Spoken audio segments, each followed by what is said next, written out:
to galacticconnection.com, one of the most popular blogs on the World Wide Web today for alternative news. Stay tuned for the latest information on our world shift from enslavement to galactic involvement, as well as current intel on any blockages impeding us from our sovereign birthright. Knowledge and self-mastery are key at this time. Our commitment is to present you with the latest breaking conspiratorial articles, off-world messages, exopolitics, cutting-edge technologies and sciences, and also an ever-significant intertwining of spiritual support and metaphysical scope that one needs to dive down the rabbit hole in search for truth with balance. We are truly on the horizon of a new golden age filled with the promise for more love, worldwide peace, and accelerated intuitive skills, where every living being can exist in cohesion and abundance. It is whatever we envision and dream this new world to be. I say to you now, let's redefine the new world to the beginnings of our own precious heaven on earth. Galactic Connection is here to provide the pulse of Mother Earth through an eclectic range of interviews each Tuesday afternoon from 3 to 4:55 p.m. Pacific Standard Time, Station 2 on BBS Radio, expanding your perspectives on how we can once and for all take back our freedoms, our joy, and our connection with our mighty I Am presence. Our intention remains true to connect hearts and minds everywhere in order to obtain global unity and galactic and universal acceptance. Our discussions will continue to cover anything to do with galactic society and our involvement with our galactic brothers and sisters. Our guests are experts in their fields, and our radio shows have been coined as some of the most thought-provoking out there. In addition to our daily blog, which runs 365 days a year, we also offer a realm of healing services such as our world-renowned implant removal processes, our spiritual past life clearings, our galactic violet ray alchemy from Alexandra, who shares in the lineage of Merlin, and other cutting-edge healing technologies. Check our site out at galacticconnection.com now, sending you a wave of light, love, and inspiration, and a personal hug and thank you for listening to our Galactic Connection radio show and visiting our blog today.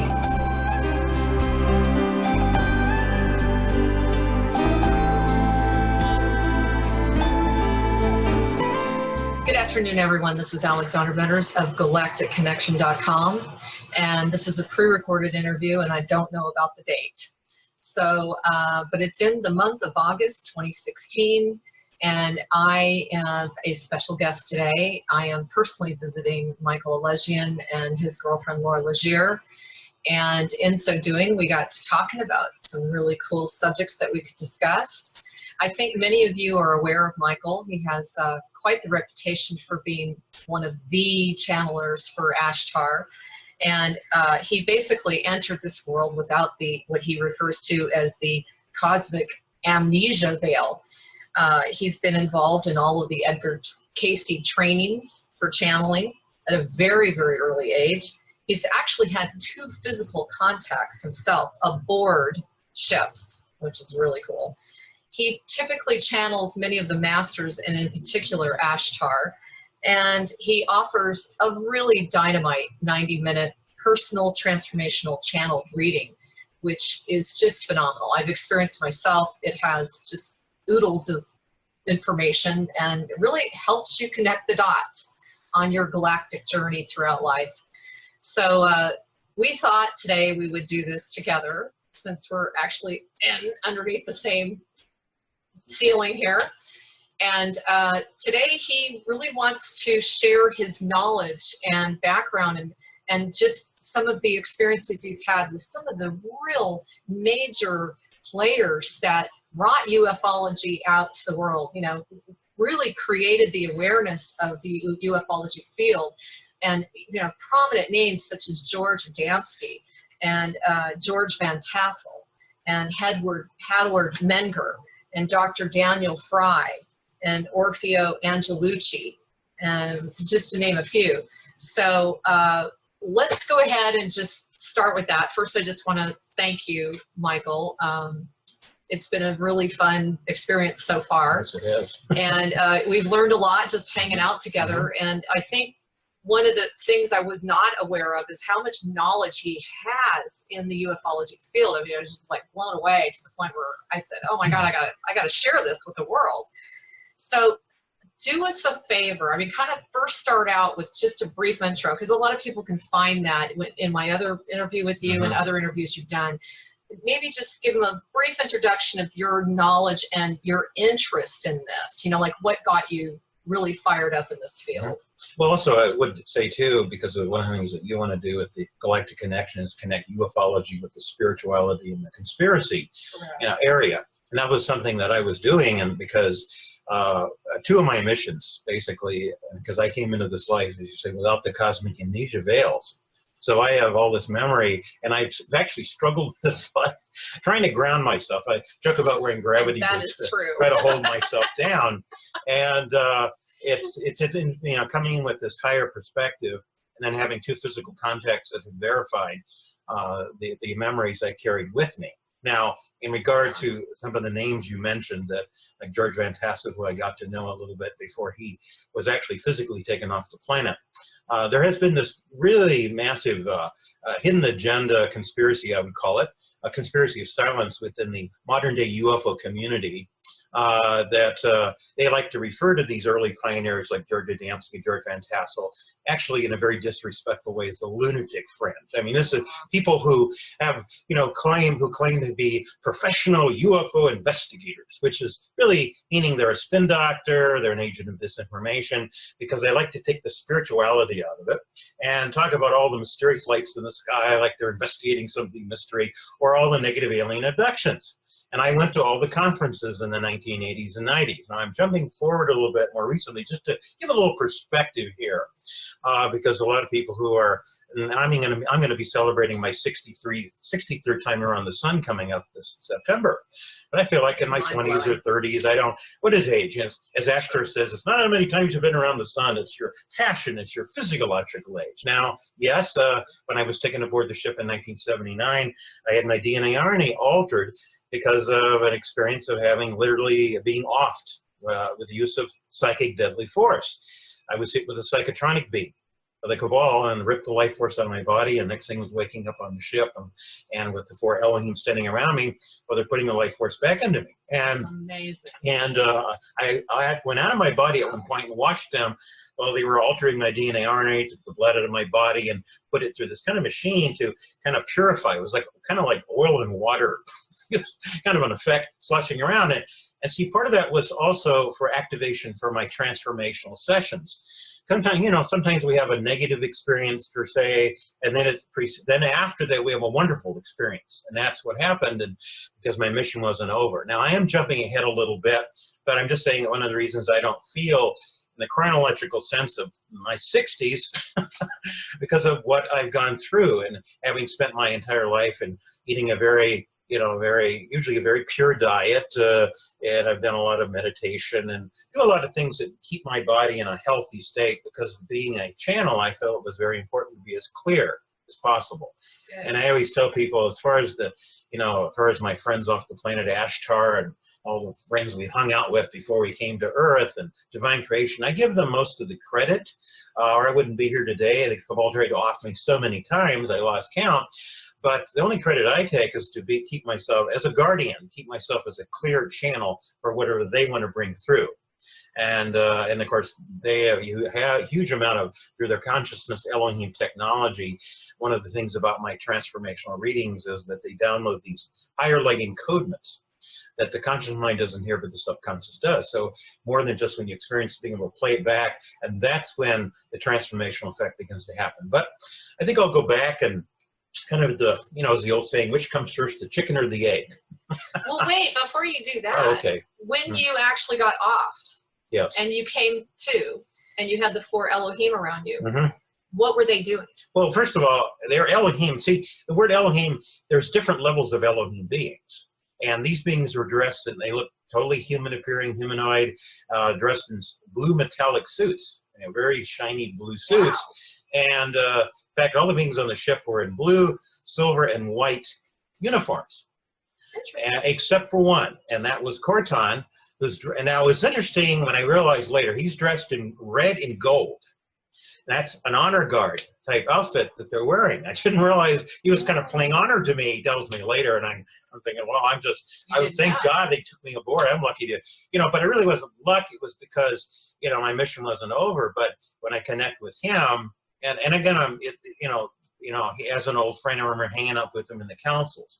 But I just want to give a little perspective that leads up to this experience, because going back to the beginning of this life and coming in without the cosmic immunity veil, and remembering all these things and constantly comparing, that's been my big thing about comparing the mundane earth level around me with the higher paradise worlds and then the councils and the Merkaba light ships. I mean, that's normal. That's the real reality that all of us that Ashtar likes to call the ground crew, volunteers in earth embodiment, the boots on the ground. We're the cleanup crew, basically. But it's good to have a good cosmic backup team off the planet watching your backside. It really is, with what the Cabal has been trying to do to silence and squelch the reality, or to put a spin on it in regard to the UFO community. But when I came into this life and remember very clearly choosing my earth parents, because of my earth biological parents, because of their metaphysical and holistic background. Now, the holistic was very important, and I emphasize that because, a lot of people are brainwashed by the medical profession that there are certain things like vaccines and other things that are actually good for us, but no, they're very destructive to not only our physical well-being, our immunity, but our consciousness.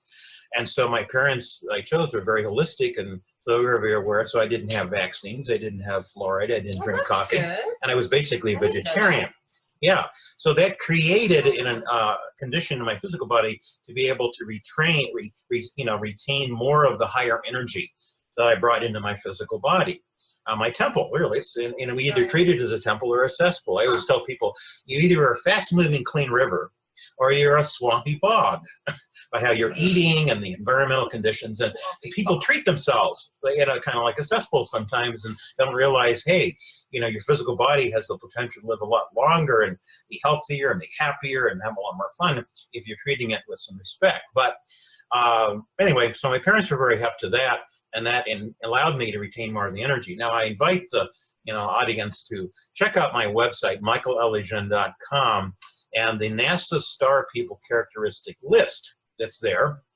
See how many, ballpark figure, what percentage of those characteristics or traits that you relate to. Because how much energy you've been able to retain is how many of those characteristics you have. So my parents being very much into the Edgar Cayce teachings, and my father was a professional stage hypnotist, and he was doing a lot of research about the life of Cayce, and came across the fact that Edgar Cayce was actually activated because he went to a psychiatrist, a hypnotist. He had a little personal problem. He went to the psychiatrist so he could be put under, and under hypnosis you can do a lot of wonderful things. Well, he learned to induce that state himself, that the psychiatrist, the hypnotist put him under, and the rest of his history became known as the famous sleeping prophet. Now, the ARA, the Associated Research and Enlightenment in Virginia Beach, doesn't really want to talk too much about that point because they want to make it sound a little more unique and unusual. But what I tuned into, if you go back to the oracle traditions, and this was long before Delphi, because by Delphi it had actually become somewhat corrupted. But prior to that, going way back, there was always somebody like a hypnotist hanging out with the perpetual channels, the oracles. And there are actually millions of forms of oracle channeling, which of course I teach in my channeling classes. Because even though my 90-minute transformational channel readings kind of have a residue effect that helps to open people up, the channeling workshop specifically teaches the techniques to help you fine-tune. Because as far as channeling is concerned, we're all channeling life force. How well are you able to interpret the signals while they're coming through you?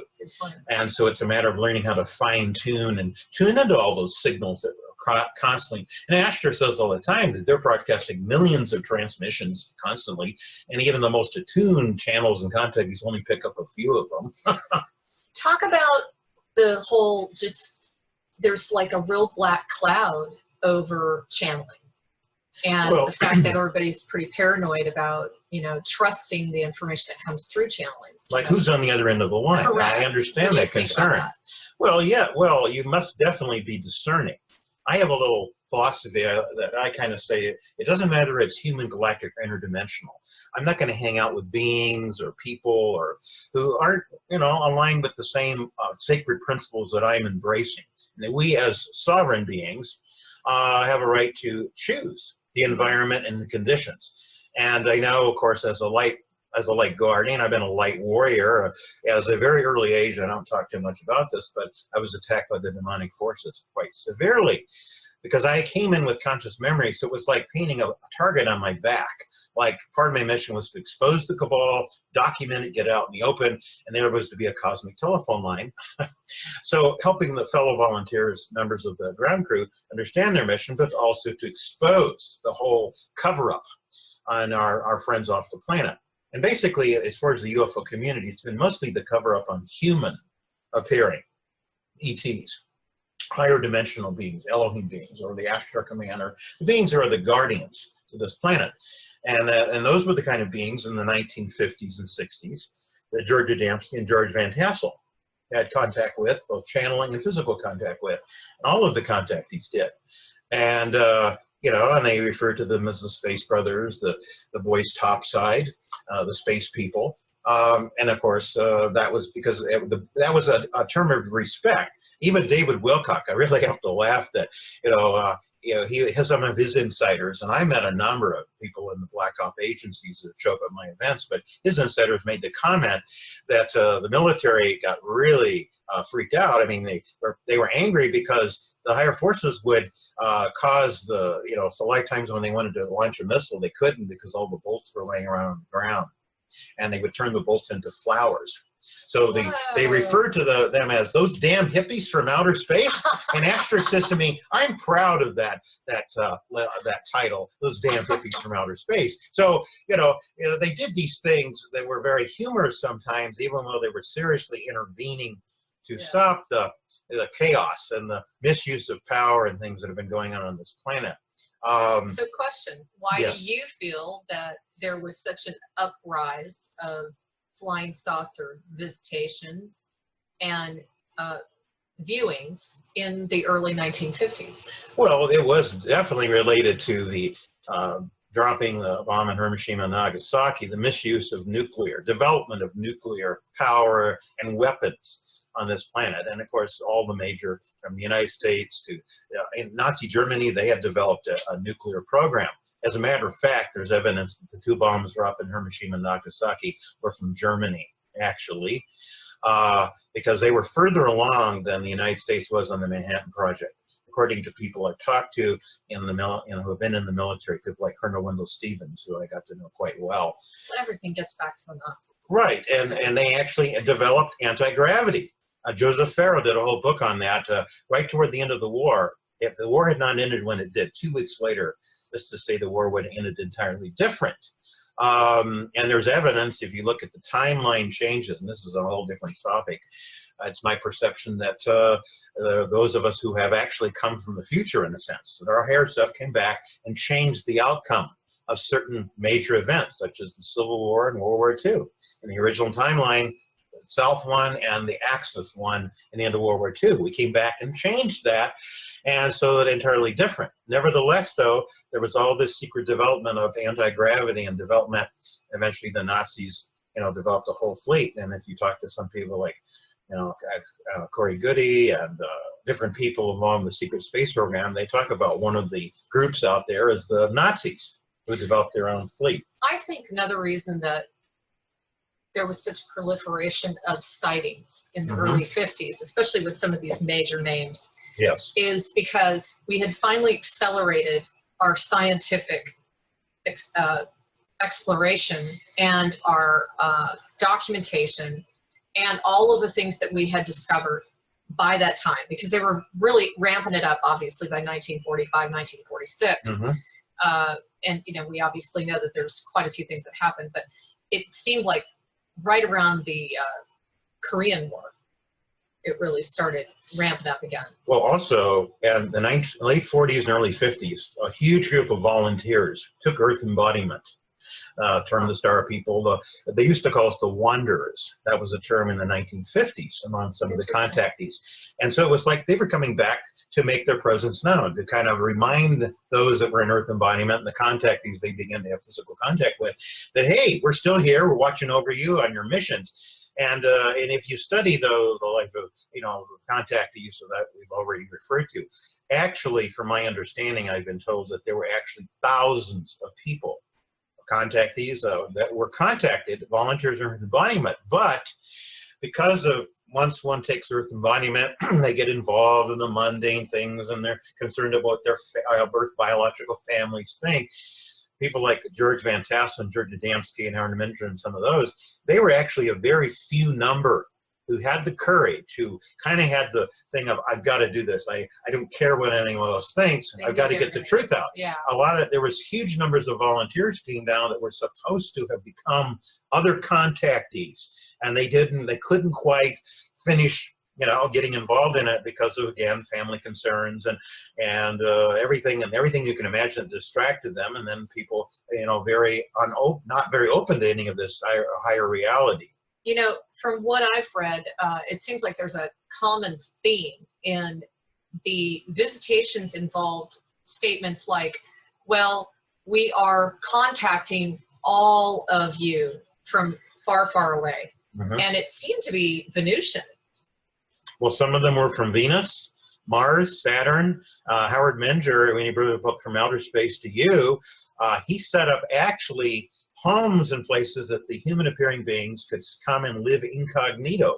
I met a few of them in years past, that have been here living, dressed in Earth clothes, having normal jobs, quote unquote, and they did that for a while. More recently, there isn't that many doing it as there was because Earth got increasingly more polluted, from the EMF field surrounding Earth to the negative psychotronics to mind control, everything you can imagine. So they felt a little vulnerable.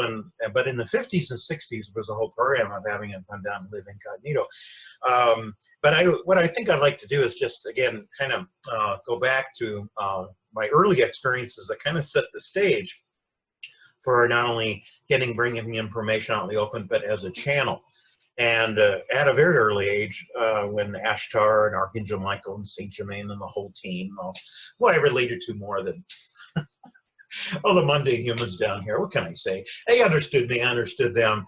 Because of that, I started going into altered states and talking in my sleep as one of the kind of side effects. And my father, who had studied Cayce, thought, hey, I can train my son in the same way that Cayce, through his own experience, was activated that way. So by 15, by word of mouth, up and down in California, people would come to me for these, what I call karmic sessions. Very much like Cayce's, they were about past lives and dietary and emotional kinds of stuff.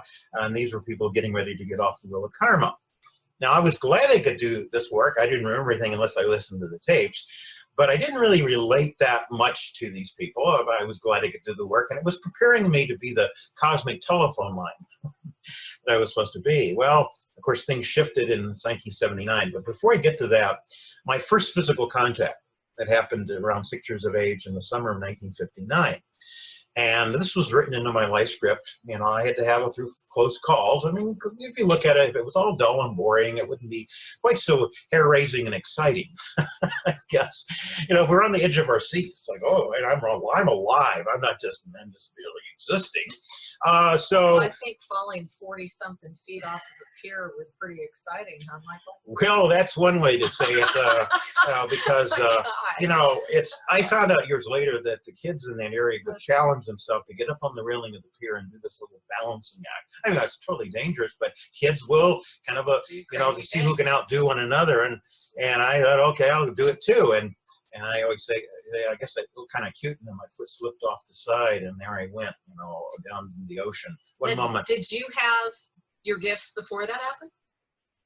Well, with the conscious memory, in that sense, I was aware, but, I could say that, as time went on and my father worked with me, and then I started doing the channeling work specifically. In that sense, it was developed to do that kind of thing, but I came in with the veils off. So, and for me, I have to say the first part of my life, up until then, I have not much memory about being here.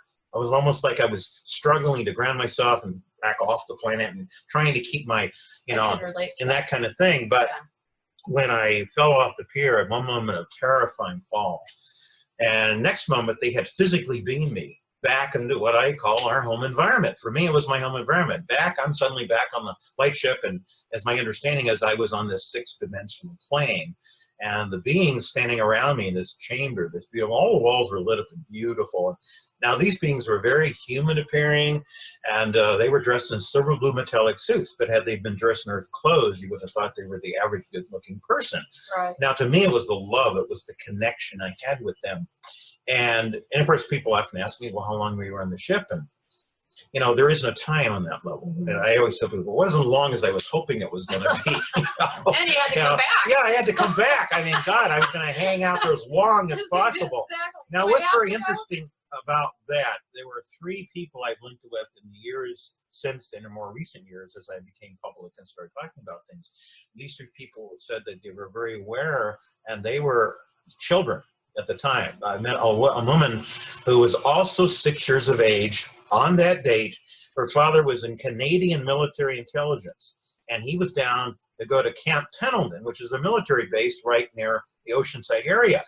And it was the only time he ever came to the United States, and she was there with him, and they're walking along the pier. She's 6 years of age, and she remembers this little 6-year-old kid getting up on the rail and falling off the pier. It was very dramatic and everything. Yeah, and what are the chances of meeting somebody? I know, and I think I did a reading for her.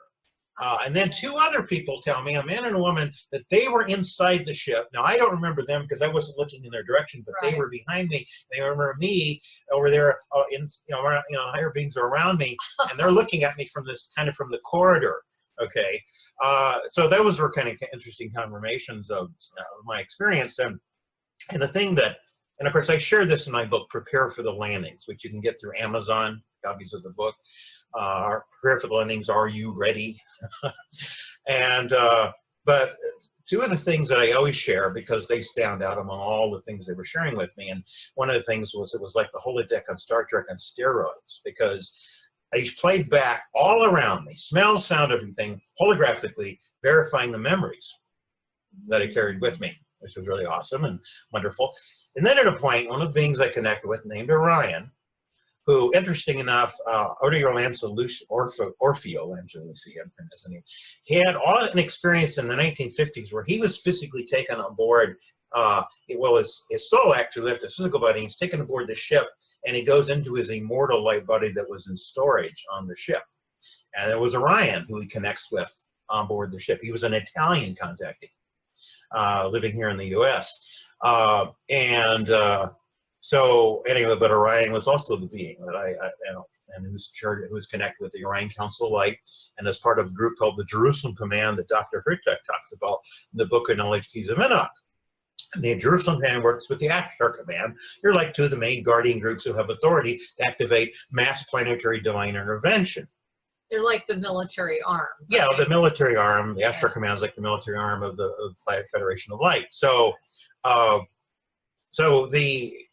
the experience that one of the things that Orion specifically a point he made to me telepathically, he said, your personal experience that you're having today is verification, confirmation for a time in the future when mass planetary divine intervention is going to take place. In other words, my personal experience of being lifted up and there was intervention was, in a sense, an analogy to a collective kind of thing. Now, that having been said, and I always like to really make this point when I mention it, we're in a new timeline. That up until slightly before 2012, according to my understanding of the old timeline, only 1/3 of humanity was going to survive during this change, and it was going to be an emergency worldwide evacuation.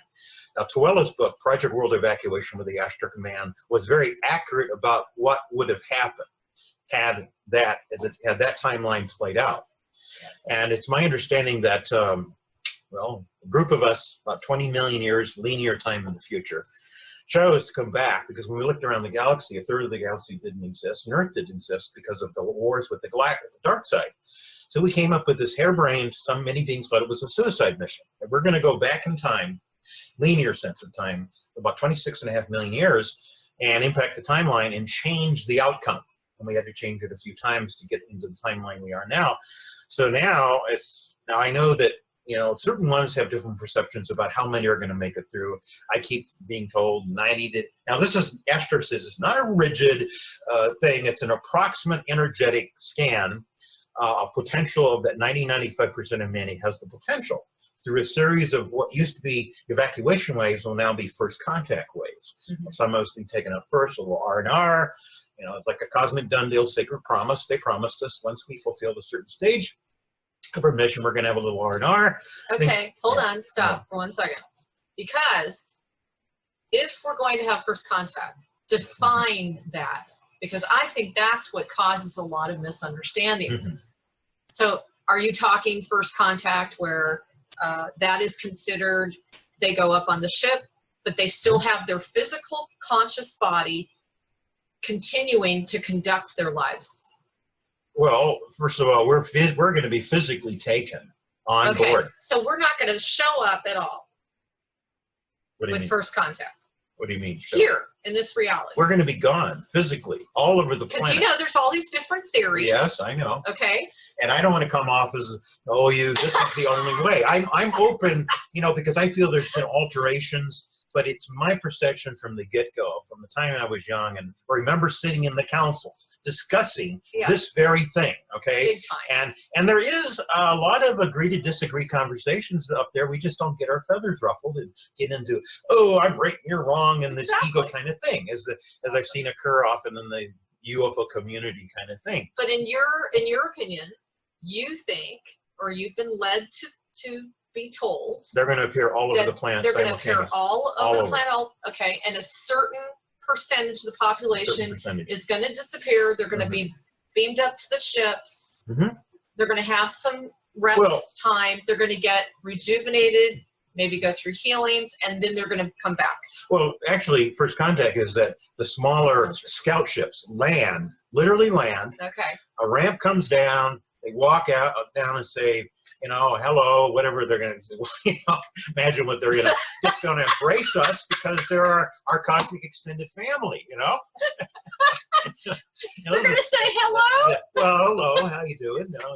No, there's no, it's only one time to do this. There's no way of doing it over, so you want to make sure you don't screw it up. No, but it's, I mean, we're just going to embrace, I mean, we're reconnecting with our brothers and sisters that we've been we used to hang out in the councils. That's one thing about my workshop, the Who's Who in the Cosmic Directory, which is a beautiful images by a clairvoyant artist known as Slay Winkler. She was another, I'd say, pioneer in the 1950s and 60s who painted thousands of these images. And so in my Who's Who in the Cosmic Directory workshop, there's 30 beautiful images of these different beings. There are just a few of the many beings we used to hang out with. So we're reconnecting with our friends, old friends, and from all over the universe. We've got a lot of light club parties being planned. Okay, now, so they're going to take us, the smaller ship will go into the mothership, into the hangar bay, and I always tell people the one scene that I always see, and it's kind of hilarious, but it's awesome, is everybody making a beeline to the rejuvenation chamber, set up right there in the hangar bay, and people are going to be, I mean,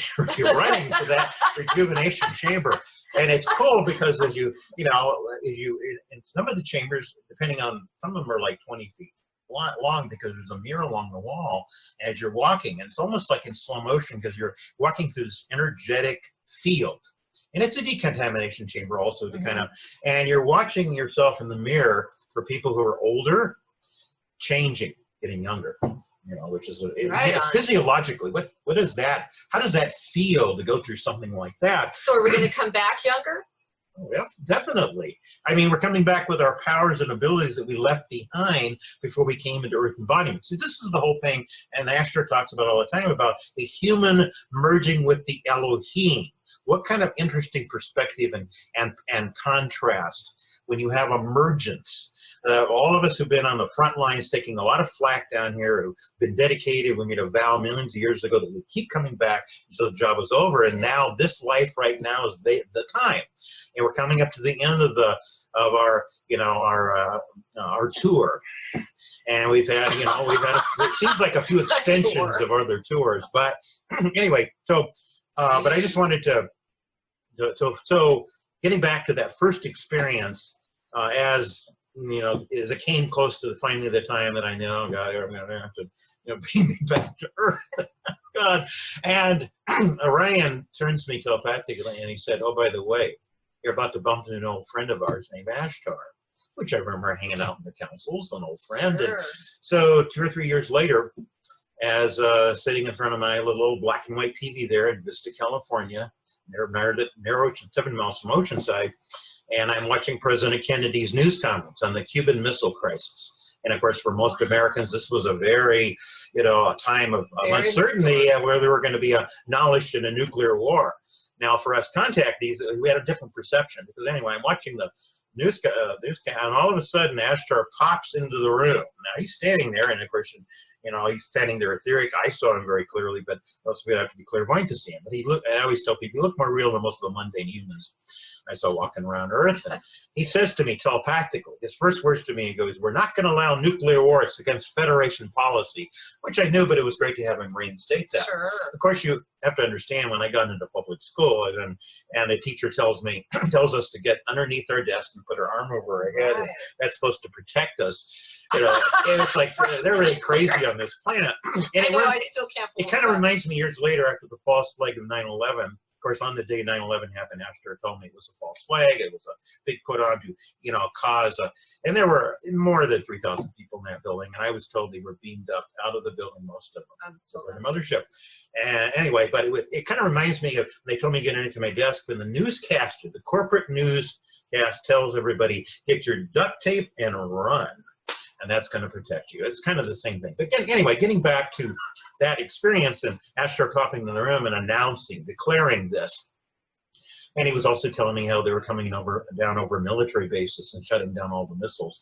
And of course, years later, I meet all these old guys, part of Disclosure, and telling me how they were at various military bases watching the UFOs come down, shut all the missiles. So I get all these confirmations as the years go by. Anyway, so as time came about, coming up to the second experience, and that's when the Cabal hit me with the psychotronic beam.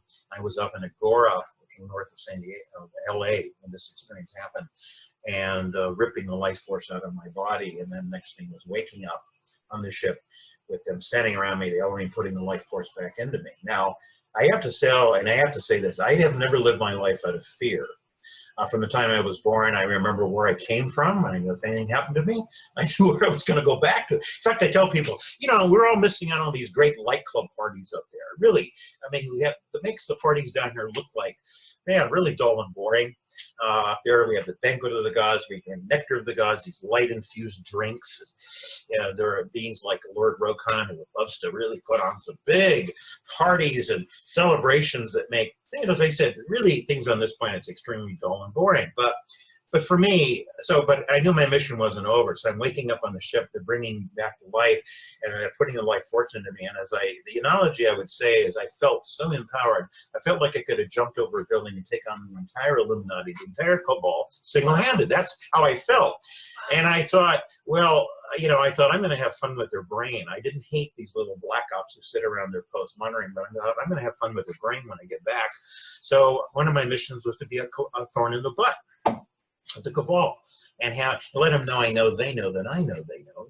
It's like, hey, guess what? I realized, I look back on it years later, that I was kind of starting some of the early disclosure process, because I estimate during the 80s and 90s when I would go to conferences, or I would put on thousands of workshops myself, and I'm estimating 200 to 300 guys that were in the black op agencies or had retired, and they would show up.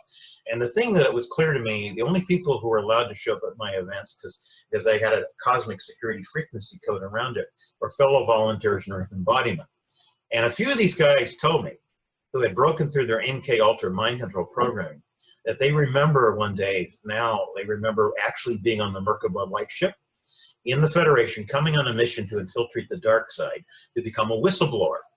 And so in those days, it was really interesting meeting these guys here. So years went by, and then we had Terry Cassidy and Project Camelot, and people you've interviewed, and David Wilcock, all these different people who come out. I heard similar stories from people who would show up, because these guys had changed their identity a number of times, and they looked me right in the eye and they told me these stories, and felt like I could get this information out since I was alive, since the Cabal off me. Here I'm still alive to tell the story, and over and over, and hearing these stories again. So it's been fascinating. And of course, then while I'm on board and I meet Corton in the second experience, an old friend who, again, I remember hanging out with him in the councils, and he's a communication specialist. And he's overshadowed all my channeling classes since that time. And he told me two of the statements that really, I always like to emphasize this, because up until experience in 79, all my sessions, my readings were very karmic. But I always knew I was supposed to do sessions for other volunteers. So Corton specifically emphasizes to me, he said, from now on, the sessions you will be doing will be for others like yourself. And they're going to be transformational. And it was interesting because when I watched them, when I left my buddy at one point, I'm looking down and they've taken the blood out of my body and they put it in kind of this, kind of a container. It was, I say oil and water slushing around is kind of the effect. And they were changing my DNA RNA. Right. And so they explained to me later, because that experience of being hit with the beam and ripping the life force out of me, and this is a very horrendous, I mean, I can talk about it now because I'm very detached from it, but that is a negative experience. Sometimes a negative experience ends up being actually a blessing. Sure. Because they explained to me that this encodement change in my DNA RNA allowed them now to channel in, and that's when I'm doing these sessions, and Ashtar and the various things they're channeling through me. They have an energy beam on me from the Merkaba light ship on a higher dimension, and they're downloading what's called these higher light encodements. Now, this is what I find, I have to say, I find this very fascinating. All these years of, because in 1979 on, after thousands of sessions, as years passed, I lost count how many sessions I've actually done. But they always, everyone has to go through a cosmic security code kind of to connect with me or go to events. So they explained to me that this encodement, this DNA RNA change allowed me to channel through my DNA the encodements. Because it was kind of like a modern day initiation in the mystery schools when they would pass on the power, pass on the sword. So this allowed them through this experience that would protect me against that kind of attack, but it was also allowing them to download these things. So, does that mean there are some people you won't do channelings for?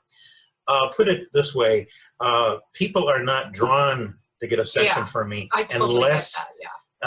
And Ashtar always talks about, there's always a couple of requirements he mentions during the session about how much karma has been balanced out, and he always refers to this harmonic frequency scale, where are you vibrating on that scale? And there's a minimum frequency that a person has to be vibrating on in order to connect with them. They have the desire to connect. I agree. Same with my essences and alchemy. Yeah. I totally understand that. Mm-hmm. So, okay, back to you getting taken out and off. Yes. Okay, and then they did this thing and they mixed your blood and you came back, and how long did it take for you to kind of, did you realize right away when you came back to planet Earth that this had happened to you? Because when they beamed me back, and then, and then of course I was aware, I'm remembering everything was happening on the ship. One of the interesting things, and they warned me to, they said, hey, if you move too fast, your blood is, and I felt my blood running through my veins. About 30 days, about a month goes by, and all of a sudden I didn't feel anymore, and I felt stronger. It was like my body was assimilating and being conditioned, and so it was just interesting at that point. Now, as things have happened after that experience, and when I bounced back, and of course, I'm the kind of person I have to push the envelope a little bit sometimes. I just have to. No. Well, and people often ask me, "How are you doing?" And my response sometimes is, "Well, about as good as you can be on Earth without being illegal or immoral." But pushing the envelope, of course. Okay. I always say you have to have a good sense of humor. I always say you got to have the heavy light at the same time. And I tell people, Ashtar says this too: if you don't have a good sense of galactic street smarts, and you're not heavy light at the same time and a good sense of humor, you might as well throw the towel in, being down here. But I so agree. I think like for the Guardians, we're really intense. Yeah. But we like to have a lot of fun. We like to have a lot of fun. So, of course, a few days when I come back from the experience and I'm talking to a woman over the phone, and I thought, having talked to all these guys, about how our phone number stations are being monitored, and NSA, they have voice phonetic activation. You say words. So I love to say certain words to the computer, start smoking.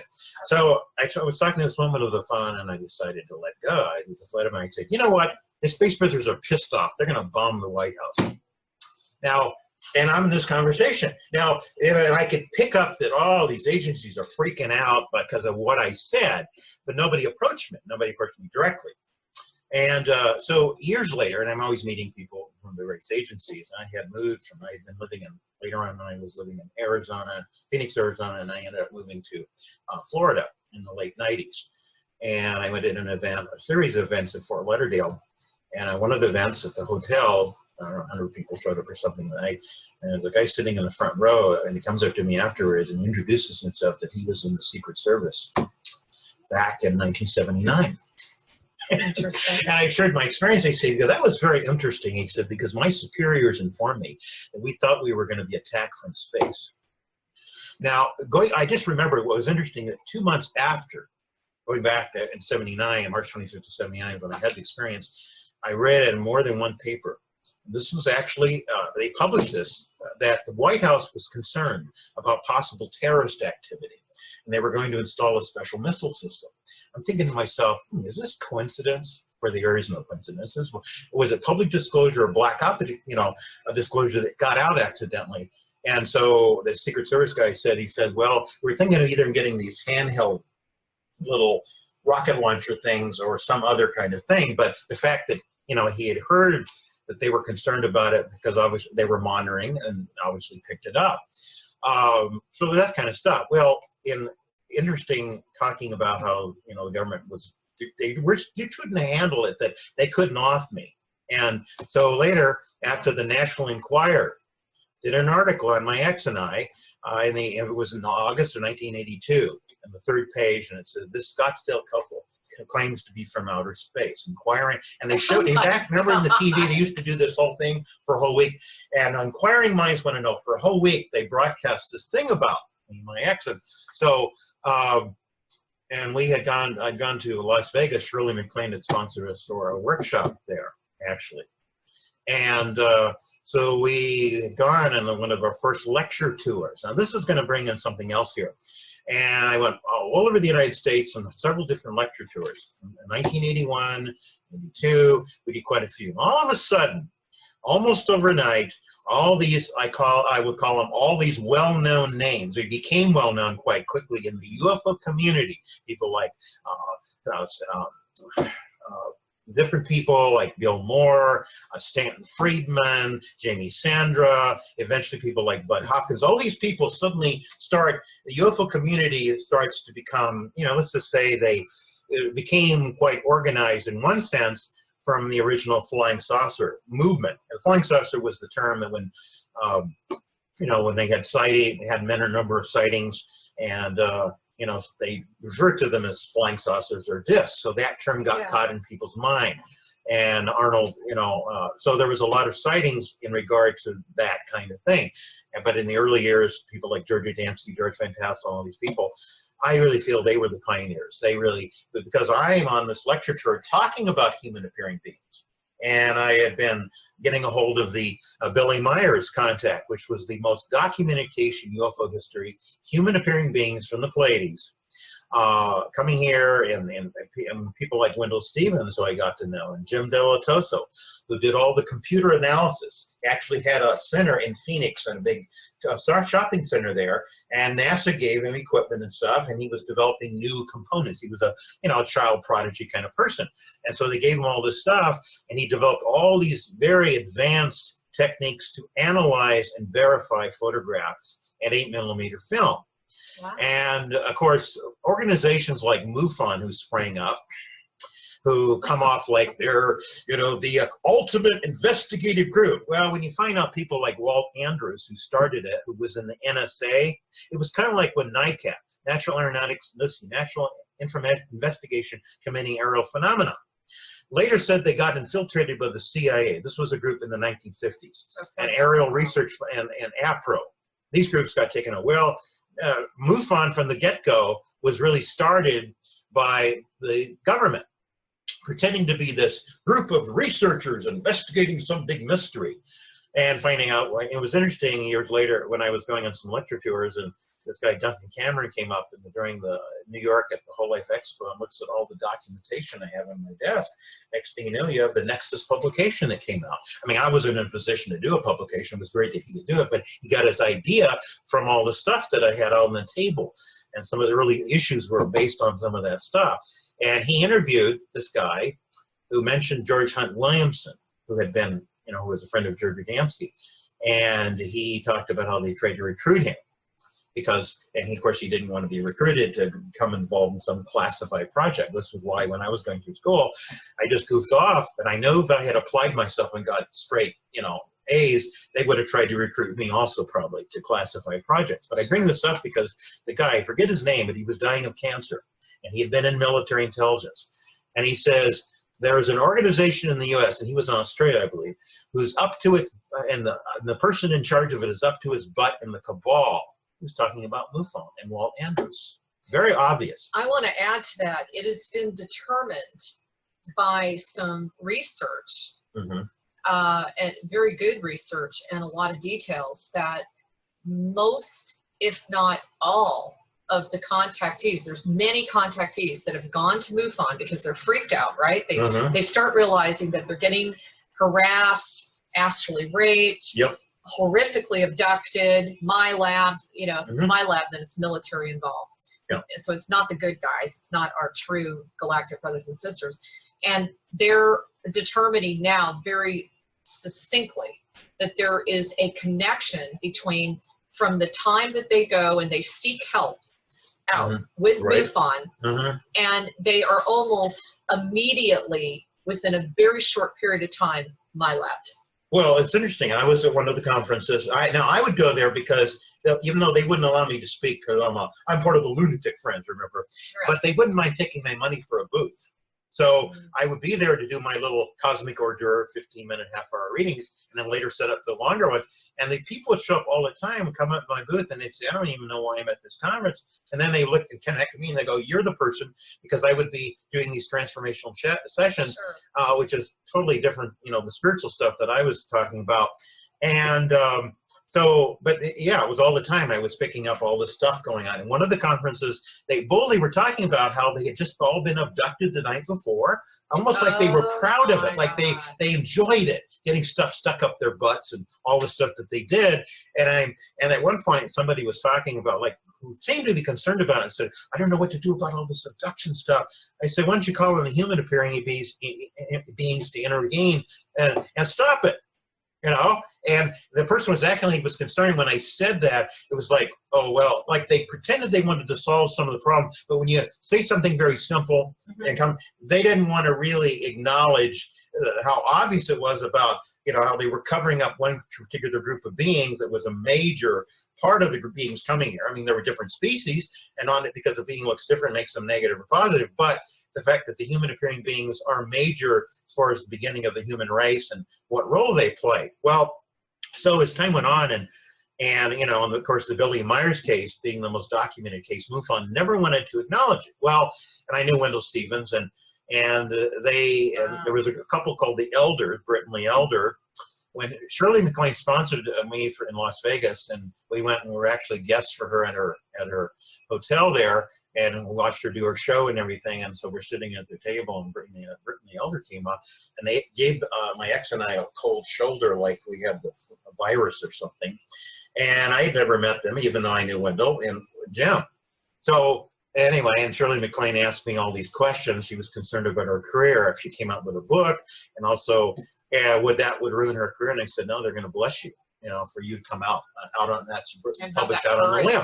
She totally was a trailblazer. Yeah, and so then, so as time went on, and then Jim won in 1985, and we were at a party, and they had been having this problem according to distribution rights. And Wendell went over to Switzerland, and in the film called Contactee the Pleiades, which was the most documented case in UFO history, and they were supposed to come out with 6 volumes of photographs. They only published 2 of them, and then they were having arguments about who had distribution rights, because different people had supposedly funded that. And Wynn went over there anyway. So one day, one evening, and we were there at a party, and Jim came up and dropped a copy of the Contactee the Pleiades film in my lap. He said, "Merry Christmas." Now, he didn't say to me, "Be careful where you show it." Well, I showed it. I went over to Europe, to Britain. I showed it at Hawaii at the university there, and the officials really freaked out, because here was a contact with human appearing benevolent beings with Contactee, unlike all the abduction stuff. And even though all the film, all the photographs and 8mm film were computer authenticated with top NASA equipment that Jim did all this. He developed all these very advanced techniques to verify. They weren't cutouts, they weren't models, they weren't anything that you could do at that time. And also there was a thing called a sound bank. Rendell took the sounds of the ship, which Billy Myers recorded while it was hovering overhead, to the sound bank that has every known sound on Earth. And he could not identify some of the sounds that the ship was emitting. Now, there was a thing that was being emitted called the Schumann resonance. Billy Myers said the ship's right in the magnetic field, and those frequencies were present. And there's the old, where's the proof, where's the beat? Well, Sam Jossi, one of his Palladian female contacts, gave him these crystal metal samples.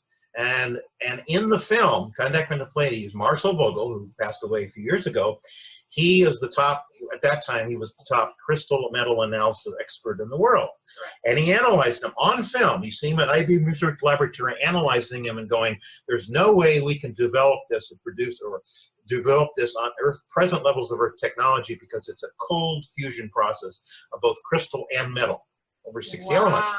Now, again, and here was the ultimate thing, but MUFON still did not want to recognize it. Well, a few years later, because MUFON wanted to get a hold of the computer techniques that Jim had developed, and it was interesting because in Phoenix, at the MUFON local chapter, they finally begrudgingly had to invite Jim Del Toso to go to it. And finally, they're acknowledging, begrudgingly, the Billy Myers contact case, okay? And there's a lot of interesting, politics going on about the whole thing. And it was basically they didn't want to recognize a bona fide contact case, the most documented case with all the evidence. Yet if you go to Georgia Dempsey's contact, he was also giving crystal metal samples that was analyzed at a laboratory. But by the time he got back to the guy had been gotten to, and the government basically held, and then he pretended that there was nothing unusual about the samples. Okay, things like that, and Kodak actually analyzed a lot of his photos, and they said, verified it, but then of course they tried to, change the story later. How long has MUFON been around? I forget. I think they came in the 80s. I forget exactly the whole story. I just know that Walt Andrews started, and he was from the NSA, and well, hello. Yeah, and then of course I'll just share this because when we were, after the National Enquirer interviewed us, all of a sudden, all the corporate mainstream media wanted to interview me and my ex. And so we did, because you got this document. Yeah, well, we got a hold of declassified information, okay. And I had the computer analyzed photos, and I would present that information first, and then I would go into the more metaphysical stuff. So they were kind of begrudgingly had to kind of be a little open to what I was sharing. Well, when in '82 we went to, we were in Detroit and we went to New York, and we were staying at the hotel there, and it had 3 levels to it, and I'm trying to remember the name of the hotel. It was one of the many hotels we've stayed at during our lecture tours, and well. Okay, everyone. Well, for some reason, the interview got cut off right in the middle, and so we had to kind of retake it, which is why you're seeing a change in the recording lighting. So anyway, we left off, Michael, with you just talking about the documents that were presented to you. And I think you left off right where you were in New York, right? Well, actually, we were in Detroit. My ex was I went into the elevator to get some documentation I forgot to bring with us initially for this media interview. She goes, it gets us in the elevator, and there's 2 guys standing in there with their briefcases, acting like she's not there. You've been in elevators where the door opens and closes, and unless the person's visible. So they're talking about their surveillance equipment, coffee and donuts, and just like at the airport and everything. And there's only 3 levels to our hotel. Well, so she goes up and gets off at our level to get the documentation, but there's only 1 more level. So later on, she was on a couple of errands, and a couple of cars follow her, and she does these maneuvers, and they do the same thing, and so finally she comes back to the hotel and says, I got to do a channeling and find out. Well, I had tuned in that the agents are in the room above, right above us, and so Monka, Space Brother Monka, was coming through me, and he channels through me and says, I want to introduce myself to 2 agents in the room above. He says, we in the Federation are very loving, peaceful beings, but we don't like our emissaries being harassed. Ever heard of the wrath of the gods? They were just silent for a few moments. I can imagine what they were thinking. And so nothing much came out after that. Well, we go into New York about a month later, and we have the experience of interacting with Mrs. Hemsley. You remember the Queen of Mean, as she was known? And she ended up throwing us out of our hotel because we were getting too many calls about our event that we were planning at the Hemsley Harley. Well, we ended up moving to the Scottsdale Sheridan, the New York Sheridan, but she refused to afford any of our calls. It kind of financially devastated us. So, one thing I would mention too is I was sitting there as we're getting right before we left on the Avenue of America's Fifth Avenue, looking down, and I noticed this big building, the big Tishman building. It was a big black building with red neon letters 666. Which is the address. I thought, man, it pays to advertise who owns New York. And that was the 666 has been referred to as the mark of the beast. That's the negative aspect of things. And so I tuned in that she had a lot of heavy karma. And sure enough, a number of years later, the reptilians eat their own, kind of.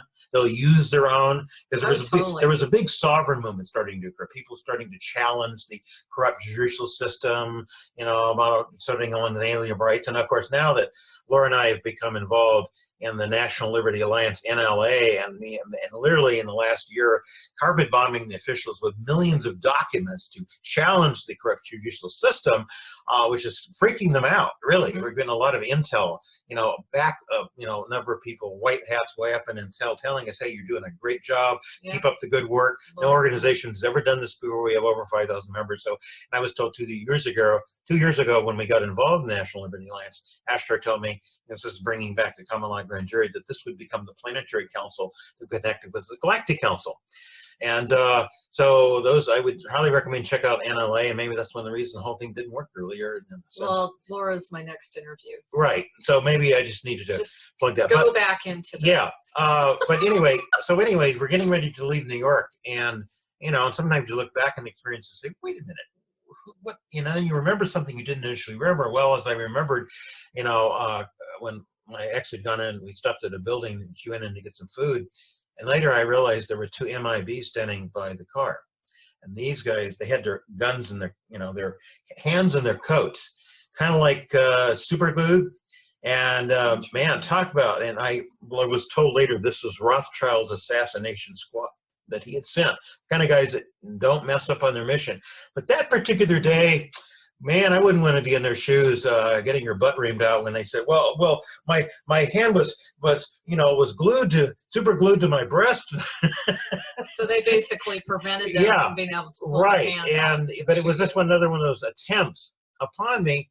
And it was another, and even years later, when after they realized they couldn't off me and they just screwed with my emails and phone calls, I thought, at first I got irritated. I thought, wait a minute, if I'm not much of a threat, I must be doing something right. So I appreciate their tender, loving care that they'd go out of their way to screw with me. And I would say that, I'd say, I just can't tell you how much I appreciate your validation.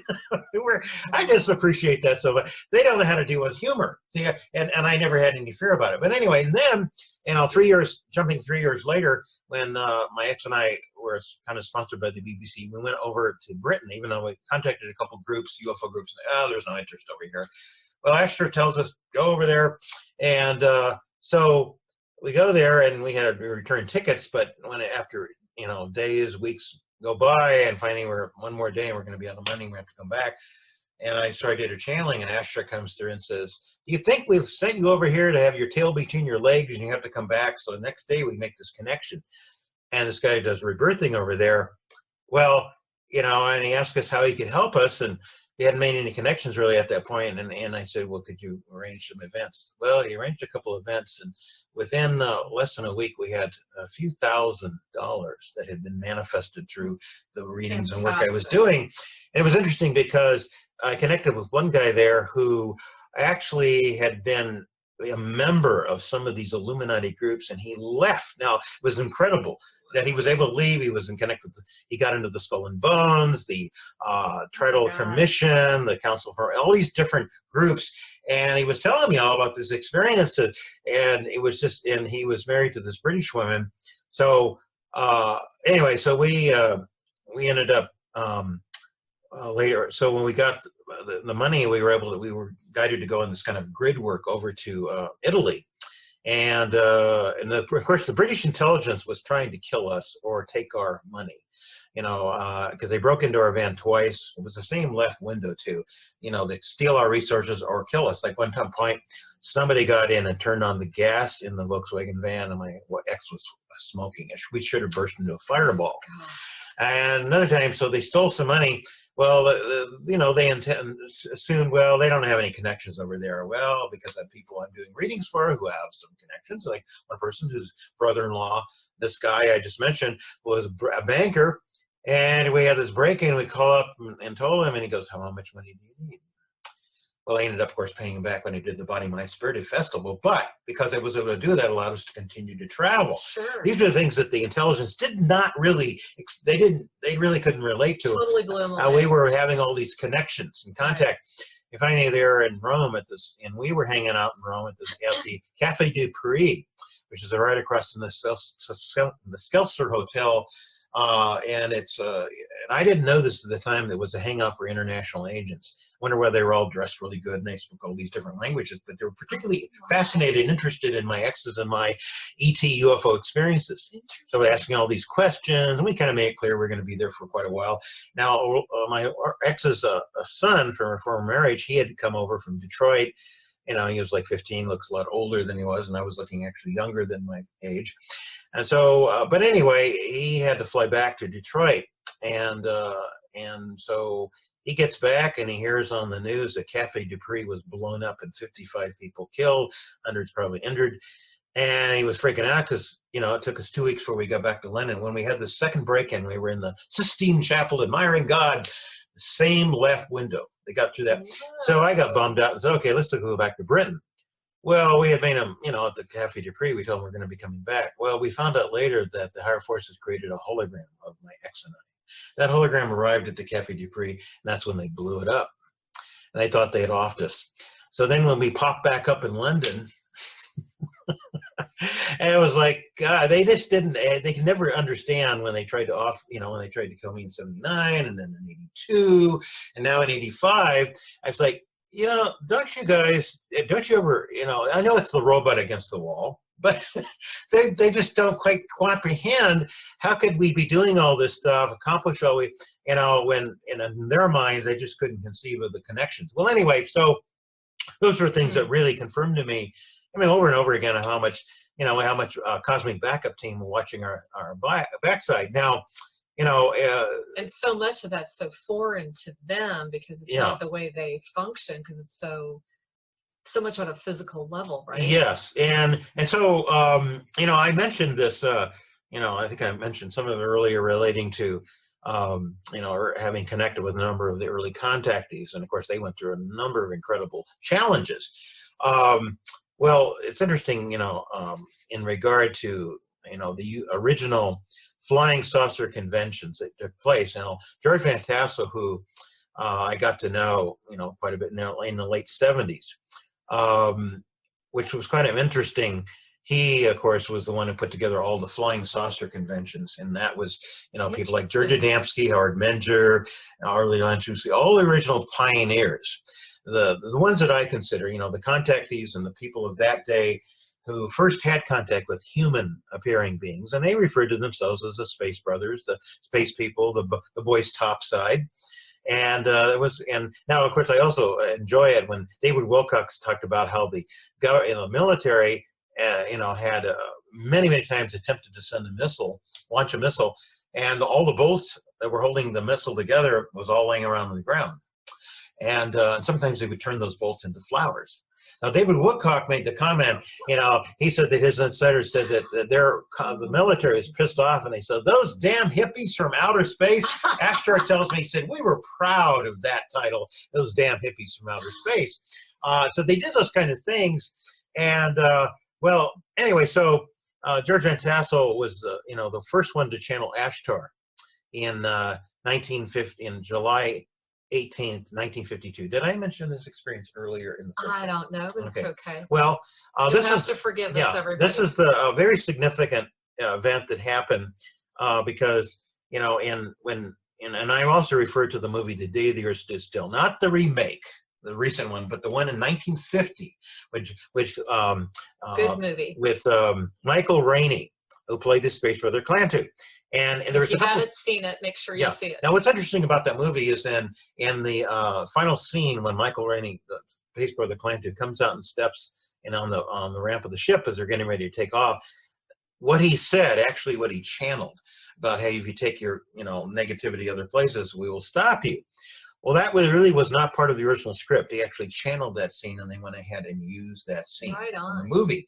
And there was a couple instances in the movie also where, the Clantu is, dressed incognito in Earth clothes, but he befriended the little boy because he has this boarding house room that he's rented since he landed his ship on the White House lawn. And so they're walking among the crowd, and the media comes up to him and says, "What do you think about this?" And he goes, "What I don't like to see is hysteria, is common sense replaced with hysteria." Well, immediately the media moves away. They don't want to hear that.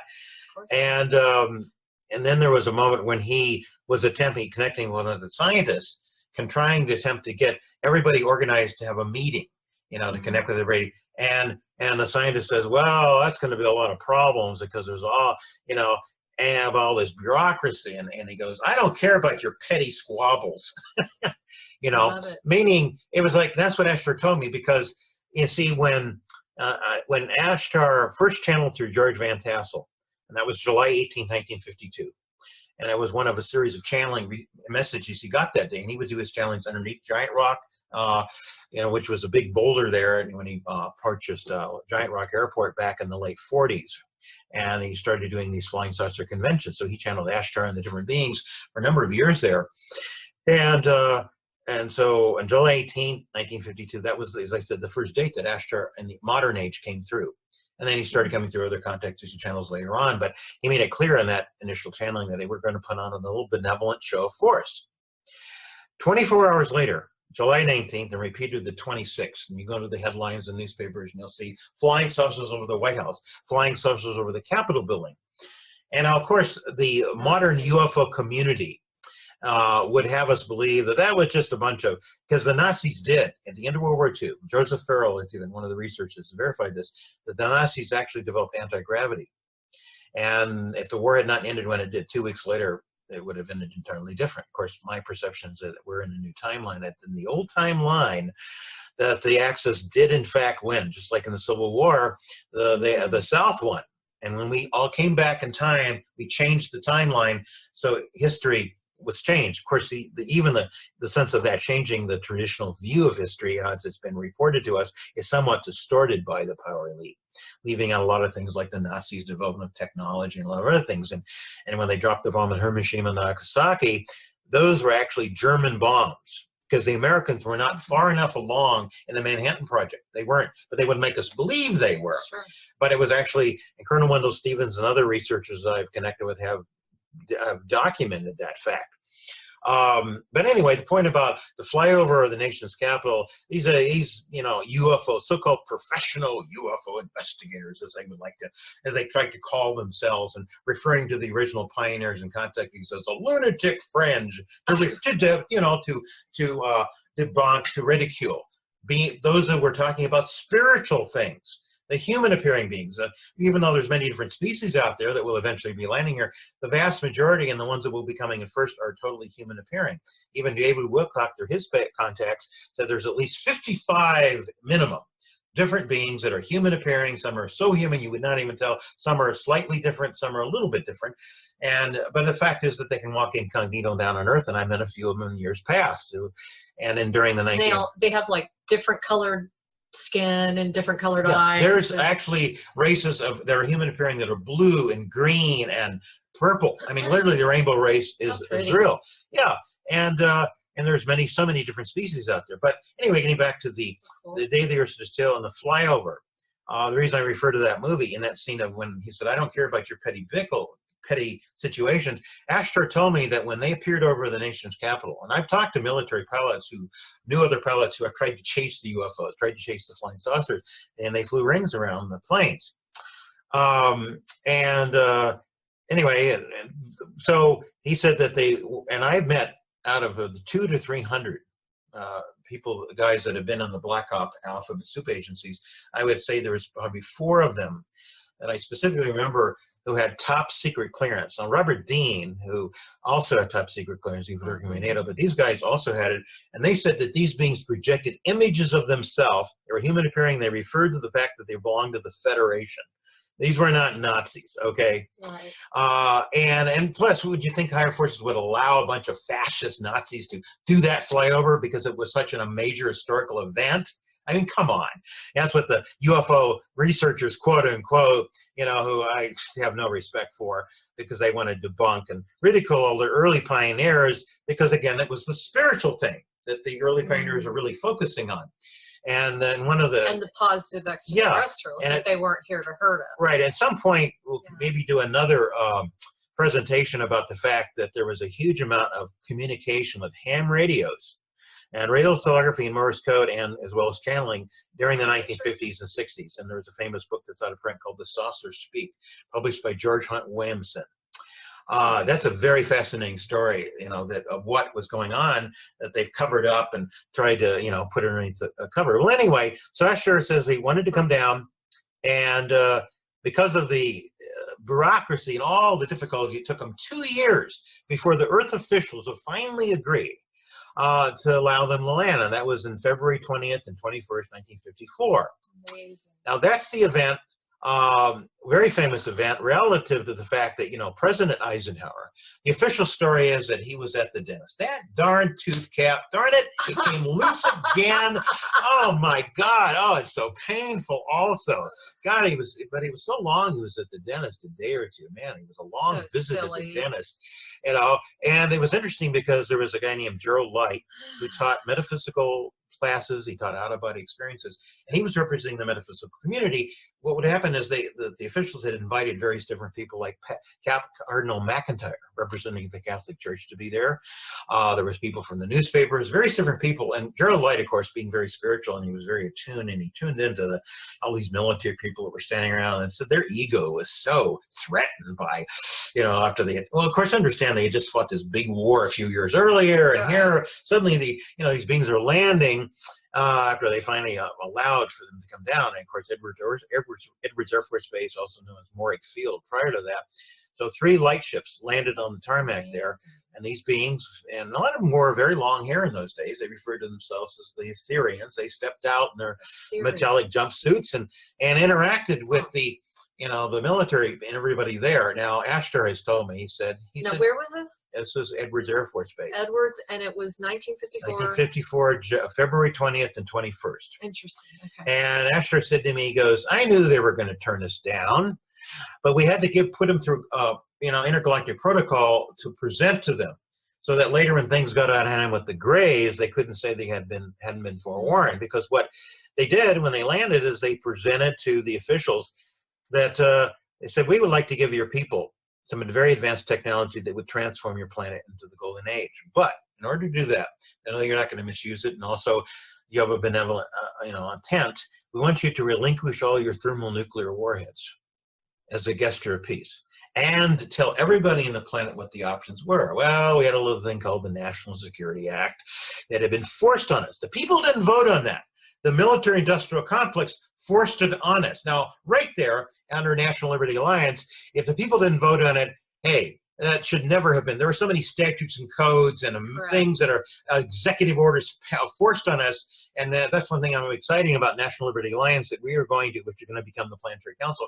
We're going to force the officials to get rid of all laws, all statutes, all codes. Because under common law, if there's no victim, there's no crime. That's as simple. That's galactic law. That's common law. That's, you know, natural law, common sense laws. Well, anyway, so and so they said this, you know, if you'll relinquish your thermonuclear warheads and tell everybody what the options are, we'll give you this. Well, they didn't want to do it. And then they said, okay, we want to warn you about another group orbiting at the equator. And those were called the Greys. Now, William Cooper, wrote the book Behold a Pale Horse, who I really supported very much. He was a little uncomfortable with me because I'm talking about Ashtar, and he was a little more traditional, religious way. But still, I was one of his biggest supporters, so he couldn't really, you know, he was trying to be very bright. And he was an ex-naval intelligence officer. Well, you know, he exposed in the book, there's 2 or 3 pages in Behold a Pale Horse, the book, that exposes the whole UFO community. And all these people, he mentioned that there were these lists he saw when he was in naval intelligence, people that were from civilian level and military level that was going to be recruited, like overnight, become suddenly a UFO expert and put out to present what the government wanted them to know. And even people like Jenny Randalls, who, you know, she used to be a man, but she became a woman because she wanted to have a sex change operation. And the government, British government said, okay, we'll pay for a sex change operation if you will become an expert, a UFO, quote, UFO expert, present what we want you to share. Now, and when did Bill put this book out? Behold the Pale Horse came out in, God, I'm trying to remember. It was late 80s, early 90s when it came out. And he was taken out when? He was taken out in, God, around right after 9/11. Interesting. And he was ambushed in Arizona. Yeah, I remember that whole story. Yeah, and so well, you know, he said, but see, with him, he knew that. Yeah, well, he was kind of coming from a point. He said, you know, like the ones that say they won't take my gun till they pry from my cold steel fingers. He was very much into the Second Amendment, and you know, believing that we have unalienable rights and that we must protect those. And I mean, I'm looking forward to a world of peace, but you can't legislate by outlawing certain weapons, because criminals will always have them. I mean, this is just a common sense thing. In every society where they outlaw the use of firearms, they become a fascist society. Now, I'm very much into peace. I'm a rainbow warrior, and the mind is the biggest weapon of all. But to me, you know, we have to use a little common sense and discernment. All these false flags that are going on right now with crisis actors. I mean, this is happening after 9/11, which was a big wake-up call. And, you know, I mean, and I even, you know, somebody I just connected recently, Dr. Joe, who knows a crisis actor, and she's kind of a little embarrassed about it, but there are these people doing this because, well, they don't know what else to do. They're being paid for it, and sometimes they get manipulated into doing it too. That's another story. But I wanted to focus on right now is, so getting back to George Van Tassel, this is a very fascinating story. You know, I had gone out there and got to know George in the late 70s, and 1967 was the last major conference that he had until 1970. Why? Well, he just kind of quit it for a while because he did it every year, and he just felt he needed to take a break a little bit. Oh, okay. Like, I mean, he was the only one that did it. Yeah, he was the only one to put together a conference that would allow all the contactees from all over the world, like George Adamski and Howard Menger and all these kinds of people, to have a place they could go and speak. And of course, we figured that probably a third to half of the people were government agents walking around updating their files and everybody. But so he was building a device called the Integrotron. This is a wooden, huge dome building, and there was no metal in it. And that was one of his missions, to build this device that would be a huge rejuvenator, where 100,000 people would go through it. He was visited by a Venusian that gave him the blueprints for it. He had a number of contacts where he was gone for days, and Doris, his wife, got used to it. That's crazy. And so, well, in 1977, he was 99% completed. Now, he built this based on donations, and just by donations, all he got. And so at this point, he'd already begun to have experiences with the Black Ops hiding up in the hills and, you know, playing spy versus spy games. And they threatened him and told him that they're going to off him and his family if he completed it. And you can imagine, you know, when he built originally the smaller model and put a lizard in that, who had his tail cut off, and within a few minutes it grew back a tail. So he said, all I have to do is build a bigger one. Well, the AMA and the medical the mafia, as I like to call them, the dark alchemists, they don't want, you know, people to be really healthy. You know, imagine 100,000 people going through that and being healed and rejuvenated. Oh my God, talk about all the profit that they would be out. So here he is in this dilemma. And the war money that would go away. And he didn't know what he was going to do. He didn't want to let Doris, his wife, know. He didn't want her to worry about it. Well, and I kind of picked up that he was getting ready to be taken off the planet physically, because he'd done all he could do. And so I get the kind of word through the cosmic grapevine. Ashtar tells me that they're getting ready to take him. And then I hear this message that he had a heart attack and died. Ashtar says, nope, he's not really dead. That's just a cover story.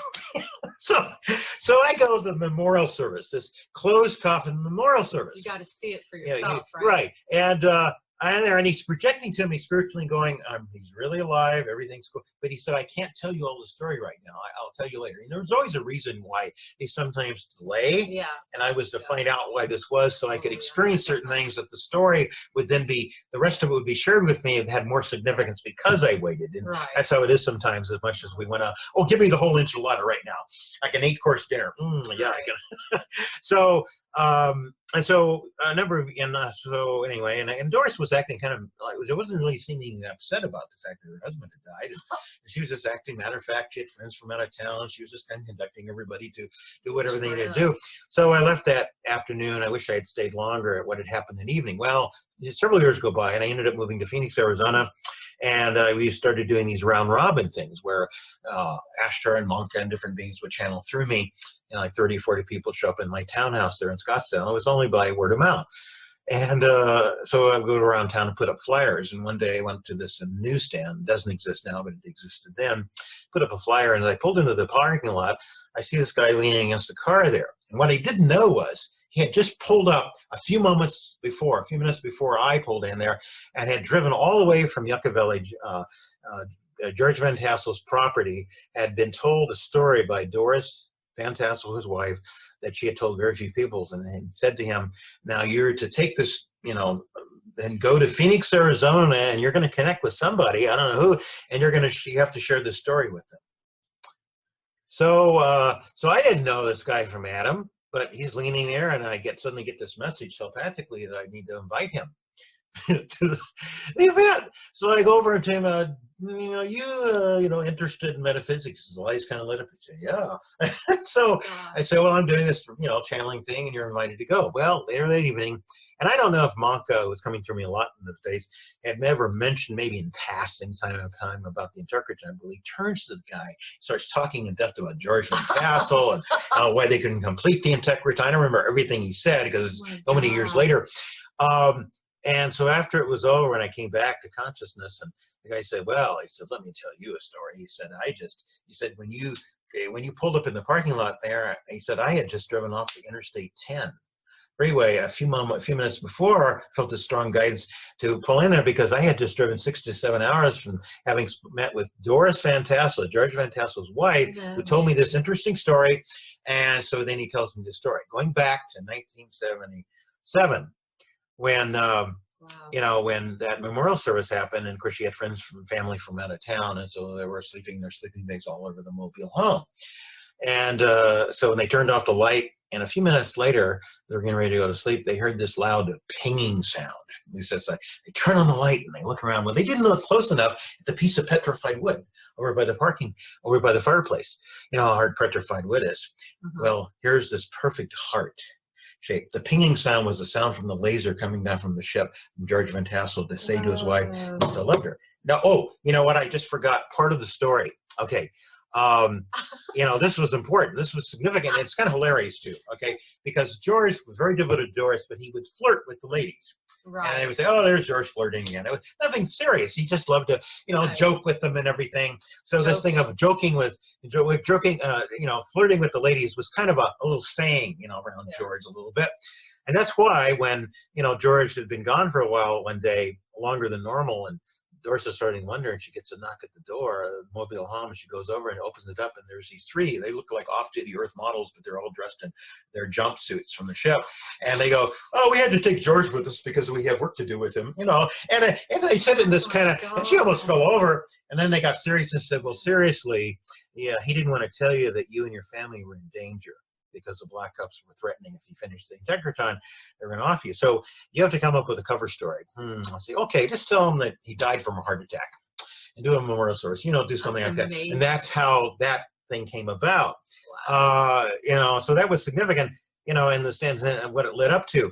And of course, George Van Tassel, like so many of the pioneers, were ridiculed by these so-called UFO experts, these professional UFO investigators and people working for MUFON. And I'm not saying that all of them had an ulterior motive, but I feel that 90% of them did when they claimed to be professional or conservative, UFO investigators, and that lunatic friends, like those contactees and pioneers, they like to put that down, but and it was interesting, when when you meet different people and you talk to different people, and having known George, and I met a large number of people who knew George Adamski, he was probably one of the most, well-known. And he was especially targeted by later on by the so-called UFO investigators who like to, they want to take away the spirit of the whole thing. They want to talk about, the mysterious lights in the sky are the negative abductions. And of course, it's an interesting thing when you think about it, when they would often, some UFO researchers would say, what makes it authentic is the stark emotions, the terrifying fear. And I would think about it and say, why is something terrifying and negative more comfort, other than the implants in their bodies that would happen? Other than that, why is a negative emotion more authentic than a positive, uplifting, inspiring emotion or inspiration? Think about it. Are we so twisted that that's what they consider? Well, that's part of their hidden agenda, see? And so, in fact, a good example, related to Bud Hopkins, who I connected with him in 1986. I didn't meet with him per se, but it was interesting. A professor from the Houston University came to get one of my personal 90-minute transformational channel readings from me. And he didn't feel he was an abductee. He just had an interest in UFOs. Well, he ended up being regressed by Bud Hopkins. And it was interesting because when I did a session for this man, and, sometimes things will stick in my mind at Ashtar has channeled through me because I'm supposed to remember so I can refer to it later. Even though I do forget so much because I've done so many thousands of these sessions. Right. So during the session, Ashtar made a comment that there was a session this man went through where disinformation was being generated because of it. And of course, Ashtar was talking about this guy's connection with the Galactic Council, and of course, the human appearing beings, as well as other species, are major members of that council. Sure. Well, after the reading was over, the guy said, well, the only session I can think about is a hypnotic regression by Bud Hopkins. Now think about this. How did Bud Hopkins, who was a professional artist, suddenly almost overnight become this expert on hypnotic regression? And he claimed he wanted to help all the abductees. Yet, if you study the cases of all the abductees that he kind of used for public relations, like one named Kathy, and it was interesting because in Bill Cooper's book, Behold the Pale Horse, there's notarized affidavits in the back about a psychiatrist who had an interest in UFOs. He goes to a MUFON conference, and he said that one of the few more normal-looking people was this attractive lady that he connected with, who admitted to him that she was in the CIA, and Bud Hopkins was also in the CIA. Okay. Well, later, when the psychiatrist, who had quite a career and he had never been known to misuse his abilities, he really, really, truly wanted to help people. All of a sudden, he starts getting, calls at night, like paranoia stuff. Right? There's a psychiatrist, and it turns out that Bud Hopkins, because of his cover being blown, went after this guy with a vengeance and basically said, now that you came after me, I'm going to, destroy you, basically. Aww. And he had to go for the psychiatric board. But he had never been known to misuse his ability. And all of a sudden, because of Bud Hopkins, and he tried to expose this, Bud Hopkins not really using the protocols and things that he should have been to really, as far as backup and support afterwards. He dropped people like a hot potato, this guy said, just to use them like Kathy, who was a famous abductee. And and when I heard about this, and of course, the guy was telling me, the professor, that, Bud Hopkins was hanging out with him like he was a long-lost friend, but really it was that we know that when somebody's regressed under hypnosis, later on stuff sometimes resurfaces. So I feel like what he was doing, he was seeing if anything else would come out. Well, as this guy told me, in this hypnotic regression, he has regressed not to an abduction incident, but to the Galactic Council, where human-appearing beings are talking with him, and he's part of the council, and he's blissed out. And Bud Hopkins says, this doesn't sound like an abduction, this sounds like reunion. And the way he said it was like he had said it before. It wasn't the first time. And I suspected that, that even though in all his public presentations and news, interviews, he always makes it sound like only grays and reptilian types are exposed. But never anything about contact or intervention or the human appearing being. So I thought that's kind of interesting. So it just turns out that I was about to go in about a month to Omaha, Nebraska to share about my experiences.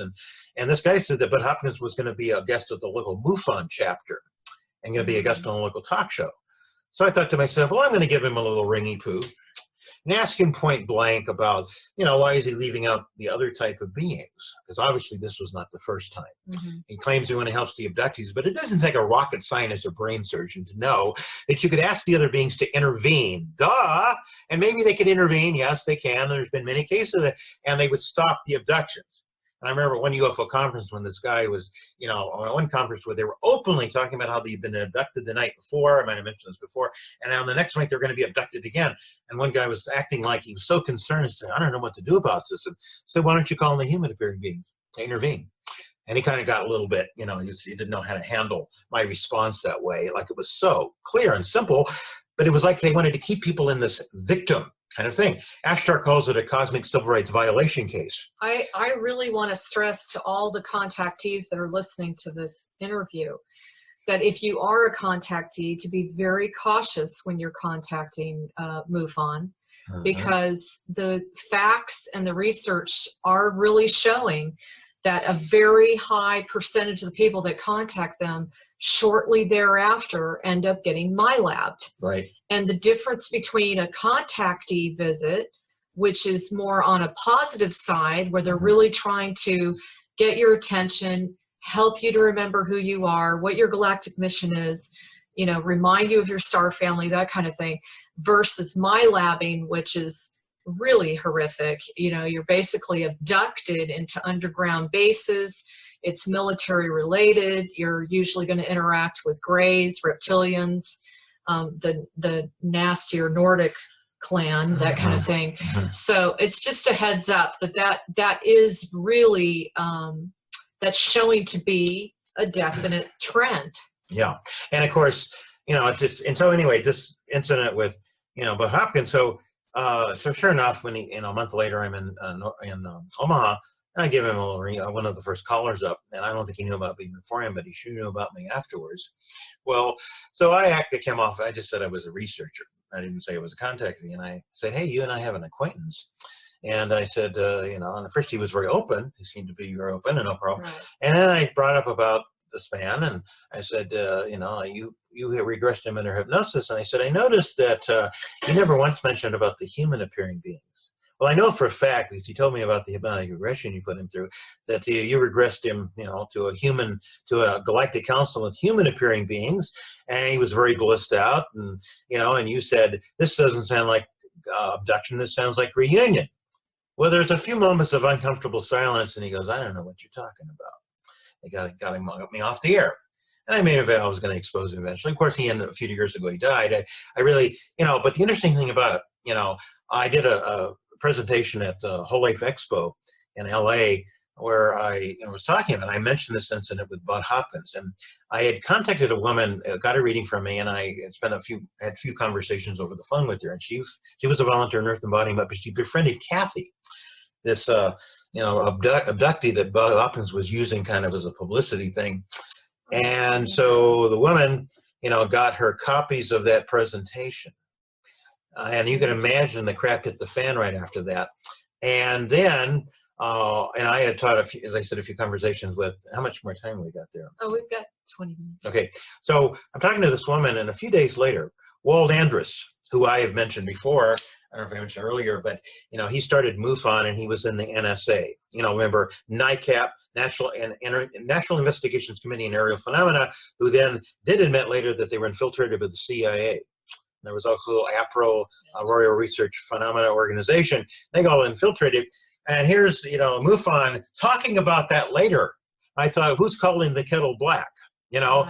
Here their own organization is started by an intelligence operative, Walt Andrus. And of course, when, I don't know if I mentioned this earlier, but when, my ex and I did a Whole Life Expo in New York, and Duncan Cameron came up, who looked at all the documentation, said, hey, this is great. Next thing you know, we have the Nexus publication, which was great because we weren't in a position to do a publication. And he interviewed this guy who was dying of cancer, who also knew George Hunt Williamson, he said they tried to recruit him, because of, he was pretty much of a genius, and And I thought about when I was growing up and I goofed off at school all the time, how I knew if I had applied myself and drank the Kool-Aid and believed what they were telling me as an educated fool, they would have probably recruited me also for these things. So I just goofed off. And if you ever saw the movie True Genius with Val Kilmer, it's based on true incident, but it's actually kind of jazzed up a little bit. I think the student who finally doesn't take himself seriously because he just sees them, you know, and then they recruit these kids to work for this classified project, claiming it was something good, but it was really a killer satellite system. Of course, they turn the tables on him at the end. It's a really hilarious ending. Get back to this really a-hole who you just can't help but hate because he's such a, you know, he's just one of those people that is into himself and, you know, this kind of thing, anal retentive kind of person. But anyway, it's still based on a true story. But so it was interesting. Michael, you really need to learn how to tell us what you really feel. I know. I have this problem. You just really have a problem holding things back. So anyway, you know, it was interesting because so when after she got the tapes to, and then I was talking to this woman over the phone. Well, a few days later, Walt Andrews calls up under the pretext something about membership in MUFON, because this woman was a member of MUFON, but she was very spiritual. She just liked to keep abreast of what was going on. And he starts bringing up about the very same points that she and I had discussed in our private phone conversation. In other words, he had heard either he himself was personally monitoring or he was listening to somebody else who was monitoring. Well, she got up and she played dumb about it. But so a few days later, I decided to call up. And he answers the phone, and I start asking him this question. He goes, "Who is this?" And I said, "Michael Ellegion." Well, he hangs up immediately. But it was great because I let him know I know he knows that I know. Right. You know, kind of like, hey, what are we playing? Why are you playing these games when, you know, all this stuff that's... So that just felt that was, you know, very significant about, you know, and of course, and you know, about going to all these conferences. Now, when I would go to these conferences, even though they didn't want me to ever lecture, they didn't mind taking my money to, you know, for a booth. And there so many times where people show up who didn't know why they were even there because it was so negative. But then they connect with me and go, "Oh, this is why," and I do these little cosmic hors d'oeuvres, little short channeling, and then set up a more longer 90-minute in-depth transformational channel reading for the different people. So it was great kind of doing an espionage mission of ground light, despite what they were doing to bring all this negative stuff into that. Well, and one thing I want to clarify with everybody is Michael approached me that this was a really important interview to him to bring back the awareness of the old timers that blazed the trail for the ufology community, who have either passed on or been taken out, you know. And so again, for those of you that are relatively new to the ufology community, make sure you check out some of these names such as George Adamski and George Van Tassel and Dr. Daniel Fry and Orfeo Angelucci, you know, just to name a few, and see the connecting dots. You know, most of them that I noticed were not only contactees who literally boarded ships and had the, I should say, balls to come out and share those experiences, even though they knew they were going to really catch some serious flack for it. And the majority of them met with Venusians, Martians, Saturns, Jupiterians. In other words, they're all humanitarian. Neptunians. Yeah, they were all from, a lot of them, some were outside the solar system, but a lot of them were from the planets inside the solar system. And as I mentioned, Earth, just like Earth is hollow. That's a whole show we could do on the hollow. I have that copy of Admiral Byrd's Secret Diary. So it's very interesting. And at some point, hopefully you can interview Zora from the Hollow Earth Network. I wanted to mention regarding, you know, the early pioneers, you know, what they went through, because there were thousands actually that were contacted, but only a few actually had the courage, because of so many they were concerned about their Earth families, to come out, like George Adamski and George Van Tassel, and openly do the work they were doing. There were so many thousands more who just couldn't fulfill their mission because of the, you know, the intimidation and the ridicule and all the stuff that they went through, or the threat of loss of jobs. Oh, that was a big thing, with saying, if you don't, you know, stop this, you're going to lose your job, and threatening them with those kinds of things. So that had a, you know, a major effect. Well, and I think Adamski is pretty intriguing to me because he literally transported himself to Palomar. You know, Palomar Mountain area. He bought 20 acres of land. He then, supposedly, it says he saw over 184 flying saucers, and he was literally visited by these light-skinned human appearing beings. And their whole thing was about spreading the message of peace.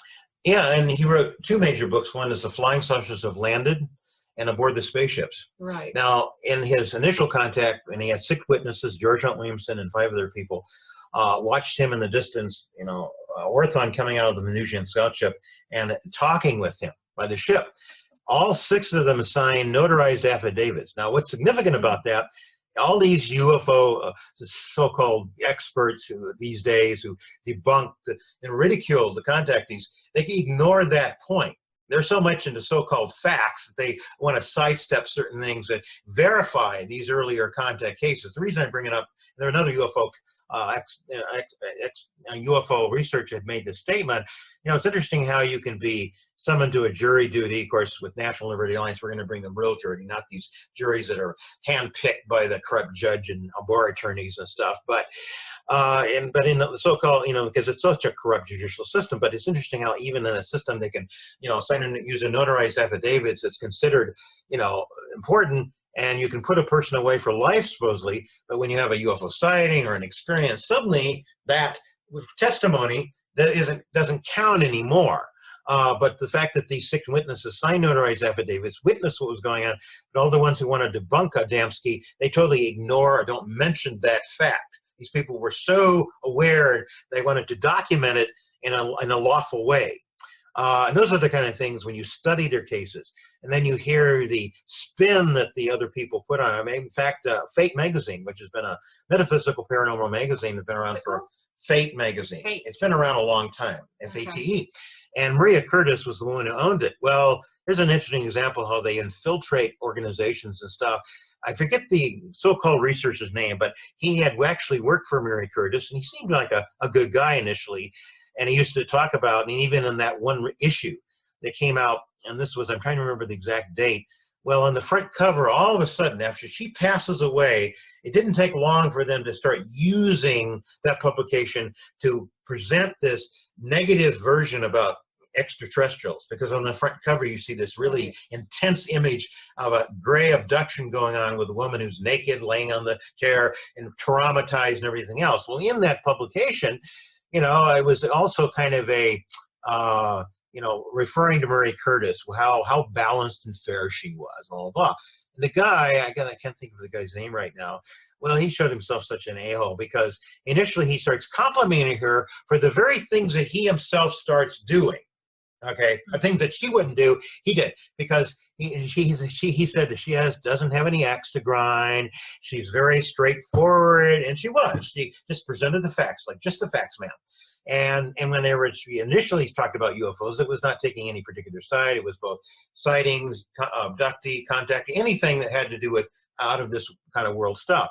There wasn't any agenda behind it. Well, that particular issue, and again, I don't have the issue in front of me. I forget what year it was.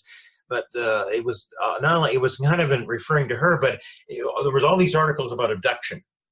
And then one of the articles was about those space or cosmic con men. Well, he was writing all about George Adamski, putting George Adamski down, taking things out of context, because he assumed that most people don't know the story that I know about Adamski and George Van Tassel and these people. And he was trying to make it appear that they were just doing this to make a lot of money, making up their stories and all this crap. And he twisted so much, because I knew the stories in detail, and it was so obvious he twisted stuff around. And it was just, I mean, that's an example. On one hand, he's complimenting Maria Curtis for her not being a part of a hidden agenda and having an extra, and here he is doing the very thing he's complimenting her for not doing. And that was so blatantly, had that article been in another issue, then I could say, okay, it was just about abduction. But when he put that in there, and not only with the abduction, and then putting down the contactees in the same issue, that was a blatant, obvious agenda to try to program, to try to, you know, for fulfilling this government cabal agenda and all these so-called UFO experts who, you know, who do that all the time, debunk the contactees because they assume most people who just woke up recently don't know all the facts. It's very hard to get some of these original manuscripts and books. Well, I have accumulated them through the years and not only met these people, but knew a lot of people who knew these people, and they had a lot of impeccable integrity. So, Michael, through Yes. all the channelings that you've done, Mm-hmm. what is the ultimate thing that you feel the dark and the oppositional forces fear most about people finding out the truth about contactees? Well, I think it comes down to becoming empowered with knowledge, knowing that we have an extended cosmic family, a whole community of worlds out there. Majority of beings, even though there's some negative ones, but the majority of them are benevolent. Majority of them adhere to a very high ethical service to collective, sacred, alignment. And it's interesting how the UFO so-called experts, the UFO investigators, always go, "You think the benevolent space brothers are going to come down and save your butt?" Well, one time Ashtar did this channeling, was called, "Yes, the benevolent space brothers are going to save your butt," and then he explained that, he was referring to the statement of like, they're just, like we're all on our own, we're cosmic isolationists, that's why you see all these movies of disasters and that we're always, like there's no outside force helping us. Well, that's, not really, because first of all, it's not a matter of that us sitting around waiting for them to beam us up and we're just twiddling our fingers. The truth is that we, the ground crew, because of our efforts and the work we've been doing, the boots on the ground, and as Ashtar always says, he says that even though we know you didn't do this for rewards and acknowledgement, we still like to acknowledge and reward you.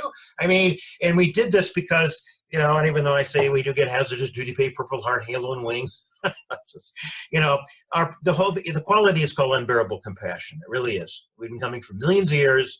This comes through the readings all the time of, we made a vow, we keep coming back until the job was done. So our efforts on the earth level, give them mandated authority. So in the sense of them saving or helping us is the fact that we are saving ourselves. We are taking responsibility. We're empowering ourselves. We're grounding the light. And that effort is, and especially with new frequencies that have never been here before, the Elohim talk about this, new cosmic energies that they have never experienced are flooding the earth right now. And this is transforming. Our bodies are changing from carbon-based to crystal and silicon. So all of a sudden, as more and more humanity wakes up, it gives them more mandated authority to step in. And of course, recently in the councils, it's my understanding that we have actually altered some of the galactic pacts, the prime directive, non-interference laws, giving us more authority because there's so many people waking up that, that they can step in more and more behind the scenes as well as ultimately more overtly. Well, the way I look at it too is the ground crew is the allied forces. Yes. Okay, and that's what we forget about. We're not separate from them. Never have We're been. just kind of like, I hate to refer to it as like the Army versus the Air Force, but in a way, it's true. We're just, we're here like in the trenches, and they are consistently, at least in the messages I get, they're consistently stating that if more of us would request help and assistance, so that it's this huge band of a consciousness frequency on the planet, and the bigger it gets, the more infiltrated we can be with the light and the assistance of the light. Yes, well, that's why being discerning, really, and this has been, my whole life has been really focusing on is being as discerning as possible. Who's on the other end of the line as a channel? And as I've said a number of times, that to me, it doesn't matter whether it's human, galactic, interdimensional. I have a right to hang out with beings, to align with beings who have who embrace the same principles I do. And if energetically or intent, you make it really clear, I'm going to live my life according to these principles. I don't want to, I'm going to head off at the pass. I'm going to make it, energetic as such that there's a cosmic security code around me, as there's always been when I've done my events and readings and stuff. And the only way I can connect with people, because there are actually, when I do a session, one of my personal 90-minute transformational channel readings, and Ashtar always refers to these 2 requirements that a person has to have. That a person doesn't even feel desire to get a reading unless they have met these 2 requirements. And it's because it has to do with the work is too important to just throw anything out there. That they take things very seriously, and they want to give each light worker as much as they can. And as I've said many times, Ashtar always comments about this, that I think they do a pretty good job in 90 minutes to compress out of trillions of bits of information. What can they share will help you the most. Yeah. And Ashtar, you know, he says that he doesn't relate to linear time at all. And he says he refers to me and he goes, yeah, he thinks this channel thinks we do a pretty good job to compress all this. He said, but actually all we can really give you is less than the tip of the iceberg, even though he's talking very rapidly and he's sharing and downloading all this stuff. He says it's still just a flash, little, in 90 minutes, a huge amount is shared. And it's like, but it's still, you know, it's so much more that they want to share. But there is, of course, it's not just the conscious information, it's the higher latent codements that they're downloading when I'm doing these sessions that the conscious mind doesn't hear, but the subconscious does. So as people play back the session, more than just when they experience it, that's when things start to cause a transformational effect. And I want to add to that because I've had a couple of readings from you, and I get more actually after I listen to it a couple of times. There's information I didn't either catch or I didn't fully comprehend it until I listened to it a couple of times. Like, you know, it's clear to me that there's so many encodements in the information that you're relaying. And, you know, I want to share with everyone that I have a friend that's known Michael for years. And before I even met Michael, he was saying to me that he just knew because of his own personal experiences, he was a very intuitive, very connected, very galactically oriented guy. And he had shared with me that he felt Michael was by far one of the best channelers out there. And which is another reason that they've tried to off him. Yep. You know, we have so much negativity out there about channelings, but in reality, look how many of those channelings still play a part. It's all about the discernment, number one. And yes, there's definitely channelings out there that are being done by black ops. Yep. You know, you'll be the first one to agree with that. Oh yeah, definitely. In fact, they had a thing connected with what is called Project Bluebeam, where they were going to project, you know, because the human race has been fooled so much. Well, Cabal was planning to project these holographic images into the sky. Now, they actually, the Air Force let them try it out briefly, where they projected an image of Jesus in the sky in Canada. And then in Iraq, and the reason the Iraq war came to it, they actually projected an image of Muhammad, whatever Muhammad really looks like. I'm not supposed to, you know, but they projected an image and they all threw their weapons down and thought their prophet was coming back. And after that, the Air Force said, okay, that's it. You know, humanity would be, it is so realistic, we're going to neutralize this. Now, this has gotten around the internet and the conspiracy, you know, community, who, of course, not being aware of higher forces intervening, they're concerned about this possibility because, yes, one of the plans by the Cabal was through this MyLab thing, and one of the things they were doing through the UFO conferences, and they've been doing for years, they had cloned the Greys. They were planning actually to do an alien invasion scenario to fool humanity, you know, because even Werner von Braun and his assistant said this about what they were planning to do was to create these threats. And that one of them would be, the final threat would be, ET would be, quote, invading Earth, would be kind of that. And you know, all these other things that kind of come about. Well, that was what they were planning to do. That's, you know, so, but the Air Force said, well, that's your plan. We've got a better plan. So they neutralized it, but they let it act out a little bit to you know, let the negative forces, and to make the information available. And plus, if we're aware of something, we go, okay, I'm going to head that off at the pass. I'm also going to stand firm in my sense as a guardian and neutralize their ability as a ground crew, which again gives them more authority to step in. So when we're discerning and we really desire, I don't care what it is, how intensely challenging it is, how so-called even vile it is, when it's stuff that Cabal's been doing and it's a planetary woman. I want to know that truth because I believe that God never gives me more than I can handle. I believe if I'm discerning, want to know the truth, and I say, give it to me fully and completely. Let me take the red pill because I want to know what it is, because I know God will give me plenty of solutions. You know, and there's a lot of people today who, because now they're suddenly waking up and all the stuff that was hidden is now in their face. This comes through the readings a lot, and they're going, oh my God, everything's getting worse. No, it's getting better. You're just now becoming aware of the stuff that you didn't want to deal with before. In fact, one of the beings I channel is Volter, who's a cosmic psychotherapist, and, you know, has an interesting insight. And he said, you go to a million Earth psychotherapists, they just can't get rid of some of the stuff that's going back genetically. But with the Elohim technology, and you can actually, you know, ask before you go to sleep to go aboard the Jupiter 1, which is a ship Volter works out of, and in the accelerator chair. Now, it's interesting. I've had a number of people, when it's come to the readings where I've shared it, who have told me they got a brief little glimpse. They asked this, you know, kind of get a confirmation. They had a little glimpse of themselves sitting in this very comfortable translucent chair with all these colored lights shooting back and forth. That's the accelerator chair in the Jupiter 1. You know, the fact that they saw it, Ashtar referred to the fact that I, you know, had people come back to me, you know, which is just one of the many things that makes it really interesting when you see these confirmations and people going through changes. And it's proportionate how much you utilize the information and the playing back the session is how much you're going to get out of it, because they don't want to force help down our throats. That's not their style. Right. It's us utilizing and really sincerely wanting to make a difference that allows that shift to occur. Well, okay, so I'm so sorry about the blip in the recording, but hopefully we've recaptured some of the things that we discussed before, and I'm sure Michael will come on again and we'll go into some of the other cool stuff that he's talked about. But if you want to, please check his website out. It's michaelellegion.com. Michael Ellegion, E-L-L. Ellegion. Cosmic French. Ellegion. E-L-L-E-G-I-O-N. Means legions of light. Okay. And he is really awesome. And he does a 90-minute transformational personal reading. He'll send you a CD, so you can listen to it over and over again. Yes. You're going to want to, because there's so much information that comes out that, you know, you can't possibly remember it all.